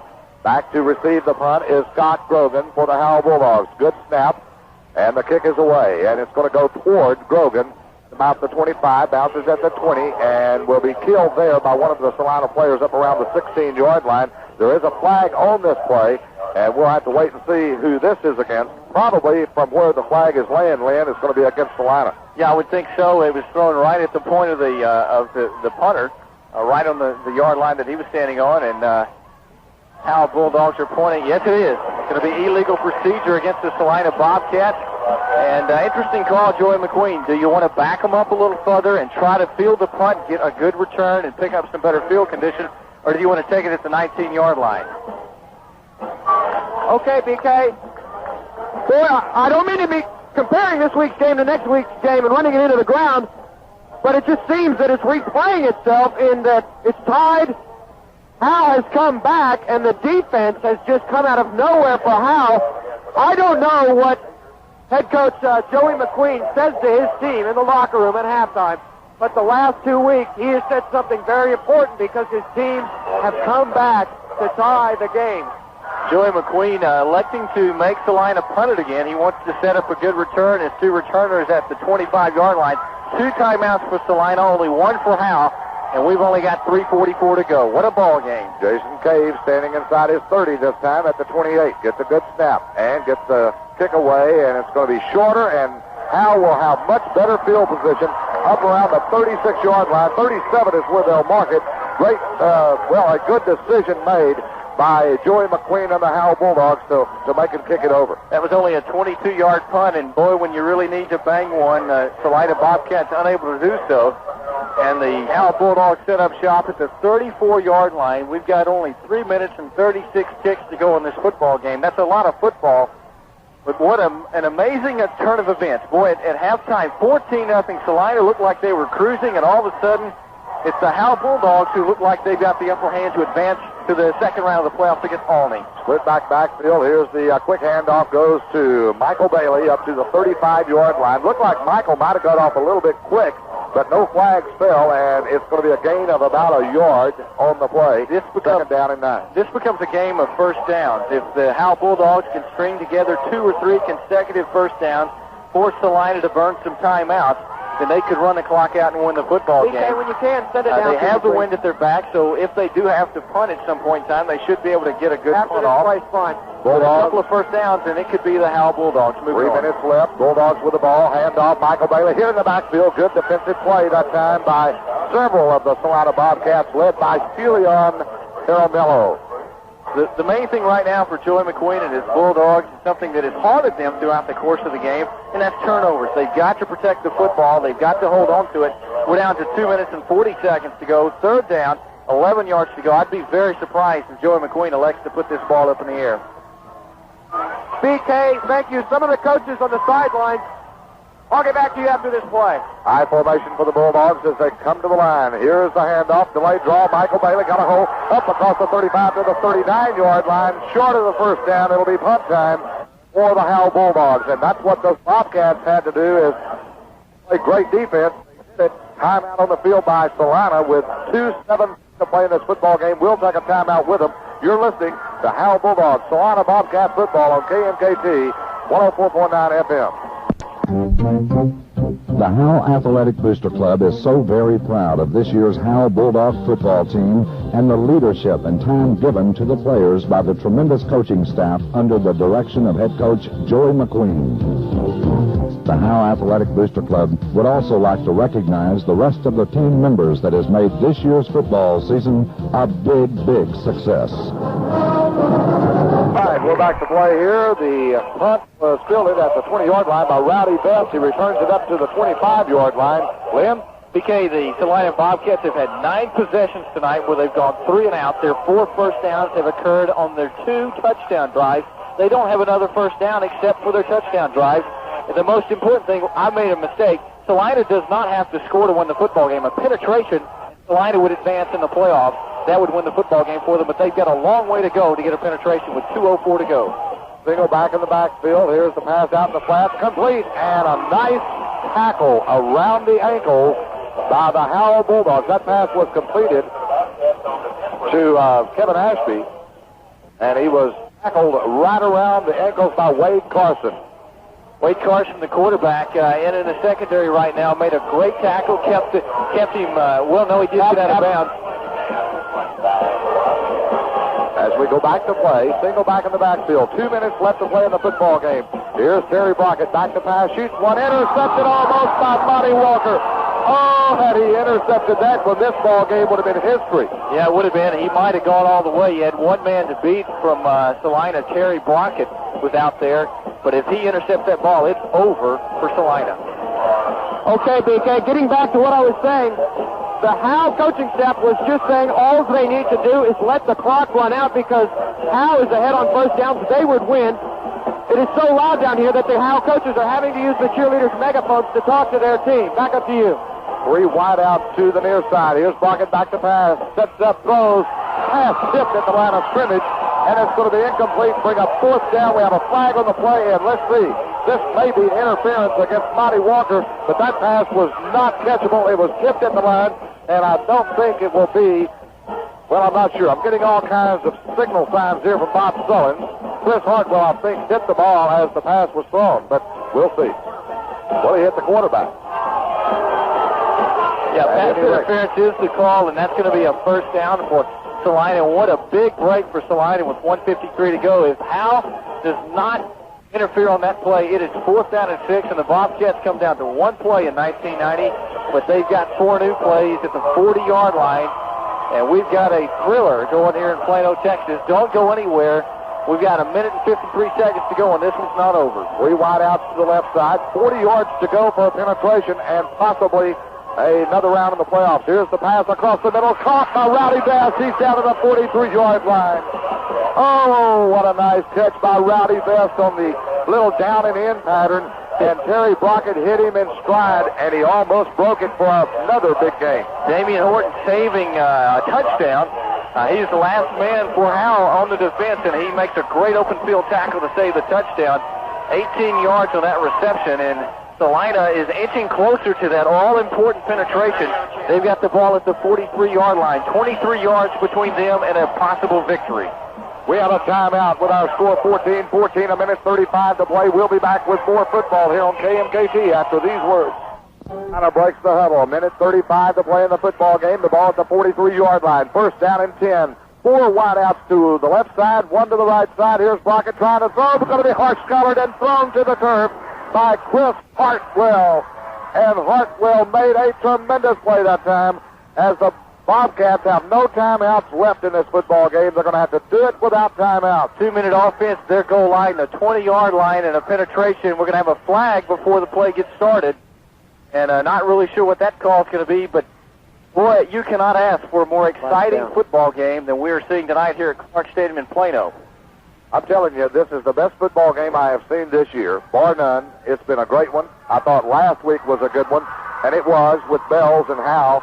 I tell you what, you cannot say enough about this Howe Bulldog team. They were not supposed to be in the playoffs. Now, they were 6-4, started off, I believe, with a record of 1-4, and have rebounded like gangbusters with that defense, and their offense can scale at the right time. BK, last season, Denison Yellow Jackets found out the hard way. It doesn't matter how you start off. Chapel Hill started off 1-4 and didn't lose a game after that, went on to win the Class 4A state championship. Second down and 19. Here's the, it's a lateral pass, and that's going to be out of bounds at the 41-yard line as the intended receiver back there was number 20, Adam Mack. It was thrown over his head. He couldn't catch it, and it's going to be a loss all the way back to the 41-yard line. That was going to be the little play where you throw it out in the flats to the wide out. He's going to chunk it way downfield, and the quarterback for the Celina Bobcats, Brockett, he just overthrew the football, and the biggest thing that hurts them is it goes all the way back to their own 41-yard line. They've got to go all the way to the 20-yard line to have a chance to win this game.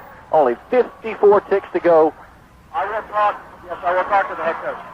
54 seconds to play. Celina back to the line of scrimmage. This is a big one. Third down and 19. And Stephen Dickey in at quarterback. And the intended receiver was Rowdy Best at the 30-yard line. It falls incomplete. And Stephen Dickey is into this ball game. He was injured, was not supposed to play. His arm was hit as he threw the football. He had a man out there, and he looked to be open, but the pass was tipped, or actually his arm was hit. Okay, thanks, BK. It all is coming down to this for Coach G.A. Moore and his Celina Bobcat team. 48 seconds left on the clock. Fourth down and a taxi ride. I said it before, 4th and 19. This could be the season for G.A. Moore and his Celina Bobcats unless they can pull something out of the trick bag. The Howe side of the field is just going crazy. I think they sense it. Back up to you. All right, fourth down. This is the game, more than likely. Here's Stephen Dickey, limping and all. He's going to be thrown to the turf, a big loss, and the Bulldogs will have the football at the 30-yard line. Chris Hartwell, number 66, coming in to help out. Jason Mitchison in on that sack, and that's the season for the Celina Bobcats. Only 44 seconds to go. They have no timeouts, no way to stop the clock as the Howe Bulldogs can take care of the football for 2 more plays. This one is history, and the Bulldogs will win on a 14-all tie. They will advance tie 2-all in penetrations, but a big 14-6 lead in first downs. And the Bulldogs, who would have thunk it into the first half, 14-0 in the hole, they're going to go on to play Albany next week in the Class 2A playoffs. Here are the Bulldogs, and down on the knee goes Wade Clausen. The Bulldogs are going to pull off one major upset. They were 18-point underdogs in this ball game, I believe at least 18 or 14, I can't remember, but at any rate, it doesn't matter. The Bulldogs are going to advance in the playoffs. The Celina Bobcats are going to go down in defeat, 14-14 on penetrations, actually first downs. I believe penetrations was tied, and this has been an exciting football game. G.A. Moore, Celina Bobcats fans, and all the players, you got to stand proud because this team run up against a Bulldog team that, well, nobody thought could do this, but they did it, and you got to take your hat off to them. Yeah, BK, we got 7 ticks to go. They're going to call a delay of game against the Bulldogs. This is the ball game. It's all over. The Bulldogs will move on, and they will be by district champions. The Howe defense is the player of the game. They hold Celina to 188 yards of total offense on the night, most of that coming on the 2 drives in the first half. They shut them out. Oh, what an upset. And I'm telling you, this has been an excellent football game. Only 12 yards off the ball. He is going to throw the football downfield, and it's complete and out of bounds at the 11-yard line. I'm not sure about the call, but it worked. No time left. The Bulldogs win this football game 14-14 on first down. Oh, my goodness. We're going to be down on the field here very shortly with, I know, one of the happiest coaches in the state of Texas, Joey McQueen. Craig Sisney is trying to talk to me, but we're going to wait around here just for a few moments and see what's happening. We're going to have Pete Simmons, the superintendent, with us here, I hope. Well, nobody can find him. He's going to be down on the field, I'm sure, with Joey McQueen. We might be able to get him as well as Joey McQueen. We're going to talk to a lot of players. That's BK, it. The ball game is over. BK, the telling stat for this football game, a tremendous upset. That play right there gave Howe the win, not on first downs, but on penetration. That is the penetration on the last play of the game. I don't think G.A. Moore was happy about that play, Howe going for the deep home run, but you see right now on the field the agony and the ecstasy. That's what makes Texas high school football so great. One team extremely thrilled. They pull the big upset. Another team, they're going home for a year, and our hats off to the Celina Bobcats, champions of District 12 2A. They've had a great year. It comes to an end tonight, 14-all against the Howe Bulldogs. But what a win for Joey McQueen and the Bulldogs. They move on. We'll play Alney next week at a time and place to be determined. What an improbable by-district championship game we've seen tonight. Well, it was improbable, and I'll tell you one thing. Somebody's going to come up here and tell me, hey, now I told you so, and that's going to be Joey McQueen's wife, who told me you're picking the wrong team, BK. I chose Celina in terms of my prediction, and so far I've been wrong on 2 accounts, two weeks in a row. We're going to go down. Actually, they're going to sing the school song, and, of course, Joey McQueen is right there with them singing the school song. In fact, he leads the school song after the ball games. Just unbelievable. It is pandemonium here for Howe, and very, very sad situations right now for the Celina Bobcats, who I take my hat off to. They're just great people in Celina. G.A. Moore is one of my favorite coaches. There's no question about that. I just admire the man. I admire the coaching staff and also the fans and these players. But the Howe Bulldogs, I can't say enough about them. The hospitality they have given us as far as doing their broadcast. Pete Simmons, the superintendent, Coach Joey McQueen, and all of them have just been open arms with us all year long. And these guys deserve this. They have played their hearts out. They were down 14-0 at halftime. And I think everybody had pretty well written them off as far as winning this football game. I think everybody thought it would still be a close game, but not a win for Howe. But they did it, and they come back. Unbelievable, 14-14. You know, you almost got the feeling there on that winning touchdown drive that they were going to get in. They just kept coming up with third down conversions. They kept coming up with fourth down conversions. They kept coming up with the big plays. And the telling stat tonight, Michael Bailey, 18 carries, 127 yards. And Howe High School, can you believe it? They have 279 yards of offense tonight while holding Celina to 188. Only 12 yards of offense for the Bobcats in the second half, and the Bulldogs win. Let's go down to the field with Craig Sisney. Okay, BK, thank you. I'm standing here with Coach Joey McQueen. Coach McQueen, how do you feel right now? I just can't believe that your team could pull this off. It must be amazing. I feel great because I think this team's just destined. I got mad at my two wingback and my quarterback at the end because we weren't supposed to throw it deep, but I still love them, and they know that. If they're going to get mad when I get mad at them, we're in trouble. What did you say to them at halftime that made them come out so feisty and put the 14 points on the board? Well, all we said was we was doing some things that could work, and we came out, he started working. Wade started throwing the ball well and completing some passes. John made a great pass on the second touchdown, catch, and got some penetration, and we just made some adjustments that worked. It looks like you really got the running game started up with Michael Bailey. Did you try anything different, or was that your game plan? No, we're just going to take whatever they gave us, and they just gave us a little bit of each of them, and we're really proud of what their kids have done. I'm proud of every one of them. It's got to be a great feeling to beat a legend like G.A. Moore. It's great. Anytime you beat Celina in itself and G.A. Moore. Like I said, people counted us off 5 weeks ago, and I'm going to get mad at the Sherman Democrat. They all picked against us this week. Congratulations, Coach. Good luck next week against Alney. Thank you very much. BK, I'm also standing here with one of the defensive standouts, John Norwood. John, a fantastic job on defense. What did you guys do to turn yourselves around after Celina put the 14 points on the board, because you guys really toughened up in the second half? Well, they'd had these shirts already made out that said by-district winners, and when we was in there in the dressing room, we just all pointed it out to each other, these shirts are wrong, and we're going to have to get out of here and play defense in order to prove it. And we're going to have to put our names on these shirts instead. What did Coach McQueen say to you at halftime? Just, we got to come out and get fired up, and to remember about the future. We had a senior banquet, and we had a few words that was said to us that he reminded us of, and they were very inspiring. It also has to be a great feeling for the seniors, yourself included, to be able to come out and beat a Celina team that many thought that was going to beat you simply. But you guys, I think, knew, being such a strong defense that you were, that you could take on a Celina team like this, and you showed it in the second half. Yes, we did. We knew that defense was what it was going to come down to, because we knew that they had one of the top running backs in the state, and they, all the teams that they rolled over, they mainly got 35 points plus on the other teams.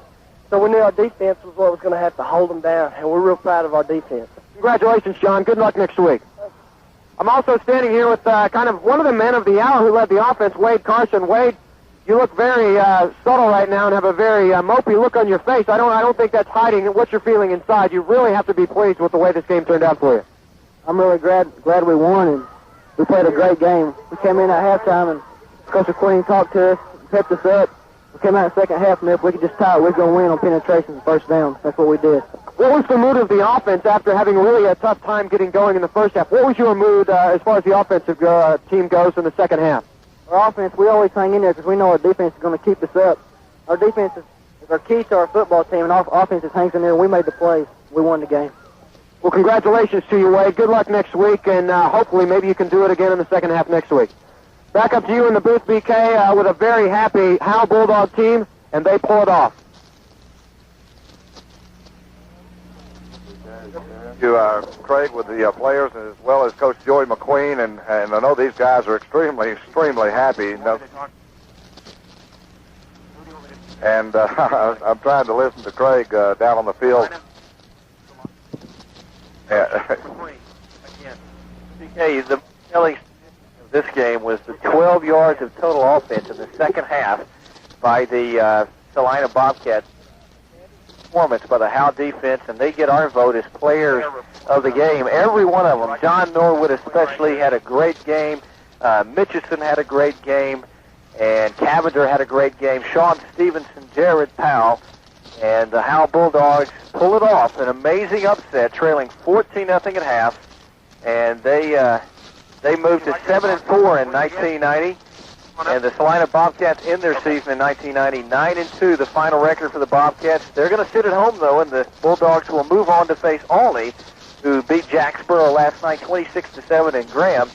And the Bulldogs moved to 7-4 in the season. BK, at the end of the first half, 14-0, Celina really starting to flex their muscles. I don't think anybody in this stadium, we even talked to some people at halftime from Howe, and they really didn't give themselves a lot of chance to come back and win this football game. Celina had the great offense. They had scored almost 400 points during the regular season.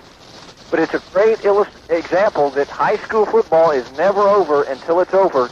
And the Bulldogs refuse to be counted down and out. Michael Bailey, 18 carries, 127 yards. Chris Stelter had 6 receptions for Celina. 6 runs for 96 yards. He had the 96-yard touchdown run. He was sacked knocked for a loss a few times. He had 2 receptions for 16 yards. And Celina only 12 yards in the second half. They finish up this way, 157 yards on the ground, 31 through the air, 188 totally. Howe 182 yards, and the important 62 yards, most of that on the ground. The game-winning drive, 97 through the air, 279 total, and they will move on in the playoffs to the region round. The game-winning drive to tie things up was a 62-yard, 10-play drive. Took 4 minutes and 11 seconds. By a 12-yard run by Michael Ross. Again, occurred with 5:30 to go in the game, and of course Bailey had a 4th-down run of 3 yards to keep the Bulldogs going down the field. And it looks like Coach McQueen and company trying to meet and make some decisions about the playoffs next week. And I'm sure you guys are going to be there to cover the Howe Bulldogs as they continue to march on. Yeah, we will. We'll be there, and with bells on our toes, I'll tell you. I'm not going to pick against the Howe Bulldogs. I don't care if they play the Texas Longhorns. This team has convinced me that they can beat just about anybody when they set their mind to it, and they come from behind. That's what gets me. I don't know what this team could do if they got in front of somebody, and well, they might want to stay behind because they certainly, at least early on, because they certainly it really seems to charge them up. I want to tell you, Bob and I were just talking a minute ago during the last break. I think this may be the most exciting high school playoff game that I've ever seen, with 1 or 2 exceptions. Good as it gets. Shame that somebody had to go home and lose. Yeah, but you've got friends on both sides of the field, and as a broadcaster, you try to be as unbiased as possible, but it's hard to be any other way with 2 teams when you know them so well, and you'd like to see both teams do well and play well, and of course only one team can win, and you have to say the latter two that I said, playing well and being a close ball game, that was certainly the case tonight. And the Howe Bulldogs come out on top, and my congratulations go remarkably to Howe Bulldog coach Joy McQueen. I think he just did some kind of an outstanding job coaching and bringing his ball club back. And what he says at halftime, I just don't know. But whatever it is, he's got the right kind of medicine. Right. And he says the right thing. You know, the Bulldogs had difficult going in the first half running, and Coach McQueen talked there at the end of the half that they were going to make some adjustments at halftime. They did. They came out. They were able to run the football successfully. And as you mentioned, we want to take our hats off to the Celina Bobcats. They were champions of District 12-2A, and they had an outstanding season, going 9-1 in the regular season, pulling the big upset over the Farmersville Farmers. And they were off and rolling. We're really hoping, I think, to have a rematch with Pilot Point a few weeks down the road. It's not meant to be. That Howe comes from behind, and this is just Texas high school football at its best. Well, it really is. We're going to take this break. We'll be back in 2 minutes, and we might know at that time where the playoff game next week against the Army Cubs will take place. I know it was talked about. Back at Clark Stadium in Plano, Texas, the cars weaving their way out. Over one, Lynn Burkhead, BK Lindsay, Bob Solas, and crew. And we've had an exciting night tonight. Clark Stadium is empty. It is silent. But it certainly was not silent a few minutes ago, Bob.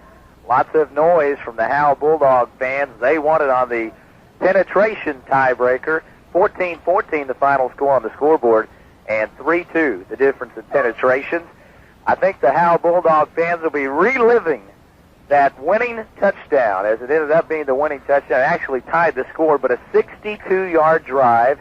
The Bulldogs had to go for it on 4th down and 1. And it was Michael Bailey who carried off the left side to pick up the necessary yardage for the first down. That kept the drive alive. It was a tremendous drive by the Bulldogs. And when they didn't have a chance, it seems, at halftime they come back, and the score ends up 14-14. But the Bulldogs advance because of the rules of penetration. You know, every time you hear about a tie in Texas high school football, you hear one of the two teams saying, "We want a playoff system." And, I've seen those before. And you talk about exciting football. It's not going to go into effect in the near future, but it has been discussed. This year, the UIL discussed that, about a playoff system, BK Lindsay. And we'd still be out there playing. And it's just more excitement. But how could you get more exciting than this? Well, it works both ways, and I'm not too much against the way that they select a winner in this situation, because of the fact that I don't know. I mean, they know the rules going in. They know that what the situation is, and to me, to have extra time would be okay. But I mean, I'm not against it. But I think the way they have it right now is not all that bad. And certainly, I think Austin College will attest to that today with their overtime loss to William Jewell, 26-23. I think had it been something like this, the way that they decide the high school playoffs, probably Austin College would be playing next week. So, it works both ways.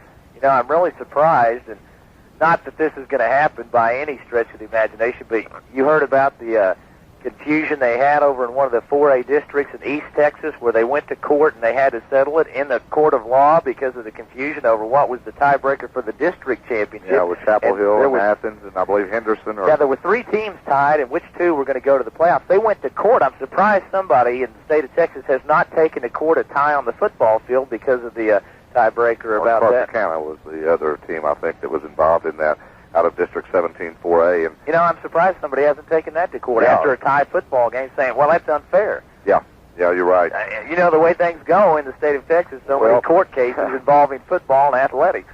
Well, football is it's a ritual here in Texas, and people just live and die for Friday nights, and of course on Saturday nights sometimes, as it was tonight. There's one thing you can't say, though. You cannot say that it is not always exciting. It is always exciting in Texas high school football. And whether you go to court or whatever, I don't think you can find better high school football anywhere in the nation. Sometimes the folks from Florida make some noise. Sometimes the folks from California or Pennsylvania make some noise. But if you talk to the experts and you look at the bare facts about how many kids go to Division I college schools or colleges altogether, you'll see that the best athletes and the best football players come out of the state of Texas. And not only that, it's the most exciting. I think, you know, if I didn't know better, I would say that they invented football in the state of Texas.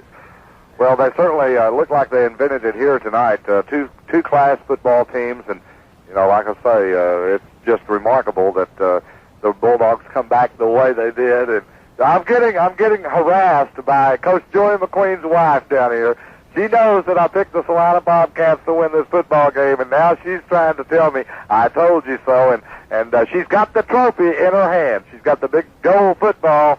Boy, she is one happy lady.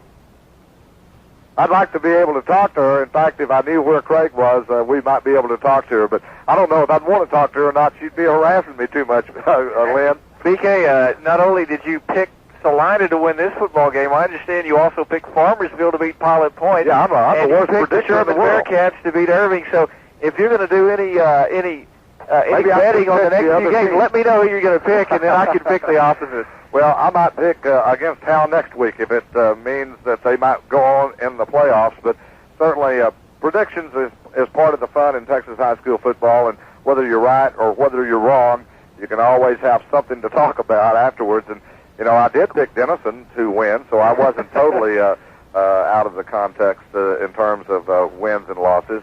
Also picked a few other winners, and I'm not going to just elaborate on all of them. But we are waiting. If you've just tuned us in, we are waiting to find out if we can. We'll be here another couple of minutes, and we're trying to find out where they're going to play. Now, as I understand, talking to Mr. Simmons just a moment ago, he said that a coin flip was inevitable, and that's what they're doing right now. We're trying to wait this out to find out where they will be playing.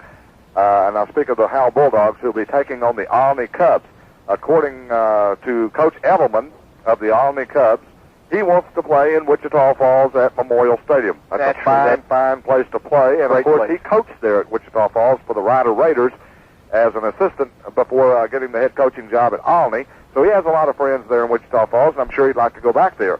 I think the Bulldogs would like to play here again. So we may have a flip of the coin, and that's what I'm sure we will have. I've just been informed. See Pete Simmons, no word yet. So we're going to wrap it up right here with the Howe Bulldogs advancing into the next round of the playoffs with a 14-14 tie, but advancing because of first downs. And right now we're getting some additional information, possibly. BK, while we're waiting on that information, 4 teams from Grayson County continue after the first week of the playoffs. The Denison Yellow Jackets, the Pilot Point Bearcats, they're right there on the line. Denton County, Cook County, and the Grayson County. The Gunner Tigers move on, and of course, after tonight's thrilling football game, the Howe Bulldogs will move on in the Class 2A playoffs. Our congratulations to them. They are by-district champions. And once again, we take our hats off to the Celina Bobcats, champions of District 12 2A. It wasn't meant to be for G.A. Moore and Company, but they have a great season going 9-2. And what a thriller, 14-14, the final score here, Plano Clark Stadium. And Howe advancing on penetration. Me? Okay, BK, we've been trying to get some kind of word on where the field is going to be chosen to be played at. There's still no word. They may go ahead and have a coin flip. I'm standing right now with one of the men that's going to decide all this. And, sir, you are? Pete Simmons, superintendent. Mr. Simmons, what can you tell us as far as where the game might be played and in what city? Well, we still don't know anything. We've got to check availability of stadiums. Playing this late in the week on a Saturday, so many stadiums are already taken by other teams, and so our choices are limited. So we're just going to have to see what kind of choices are available. And so far, our contacts at the different stadiums are not at home. So we're just having to make some phone calls, and we are about to meet with the representatives from Olney, and possibly we can get some tentative things done here in just a moment. Could know within 5 or 10 minutes, but it may be in the morning. So it's just a matter of playing phone tag with a lot of people that you may not know even are out there, and so it's just up to getting a hold of the stadium until you can flip the coin. That's true. I believe at this time Olney would like to play in Wichita Falls, so naturally that's not a neutral site, so that means we would need to choose one in our area and then flip a coin, and our preference right now would be play again here in Plano. But we can't get hold of AD here right now to confirm the the use of the stadium. So if we could do that, then we could flip the coin and sell it all. We're looking also at Sherman, and then maybe even at Louisville or somewhere like that. But we're about to meet with all the officials right now, and we could know something in a few minutes. Appreciate your time, Mr. Simmons. That's where it stands right now, BK. Back up to you in the booth. All right, would like to thank Bob Sullins, our statistician tonight, and Lynn Burkhead, who's helped me with the color. Also, of course, Craig Sisney, who's done an excellent job on the field tonight with our on-field microphone. I'm BK Lindsay, and I would like to tell you once again the final score, 14-14. Howe will advance on first downs into the next round of the playoffs against the Alny Cubs. For KMKT 104.9 FM Sports, I'm BK Lindsay, bidding you all a good night. The members of the Celina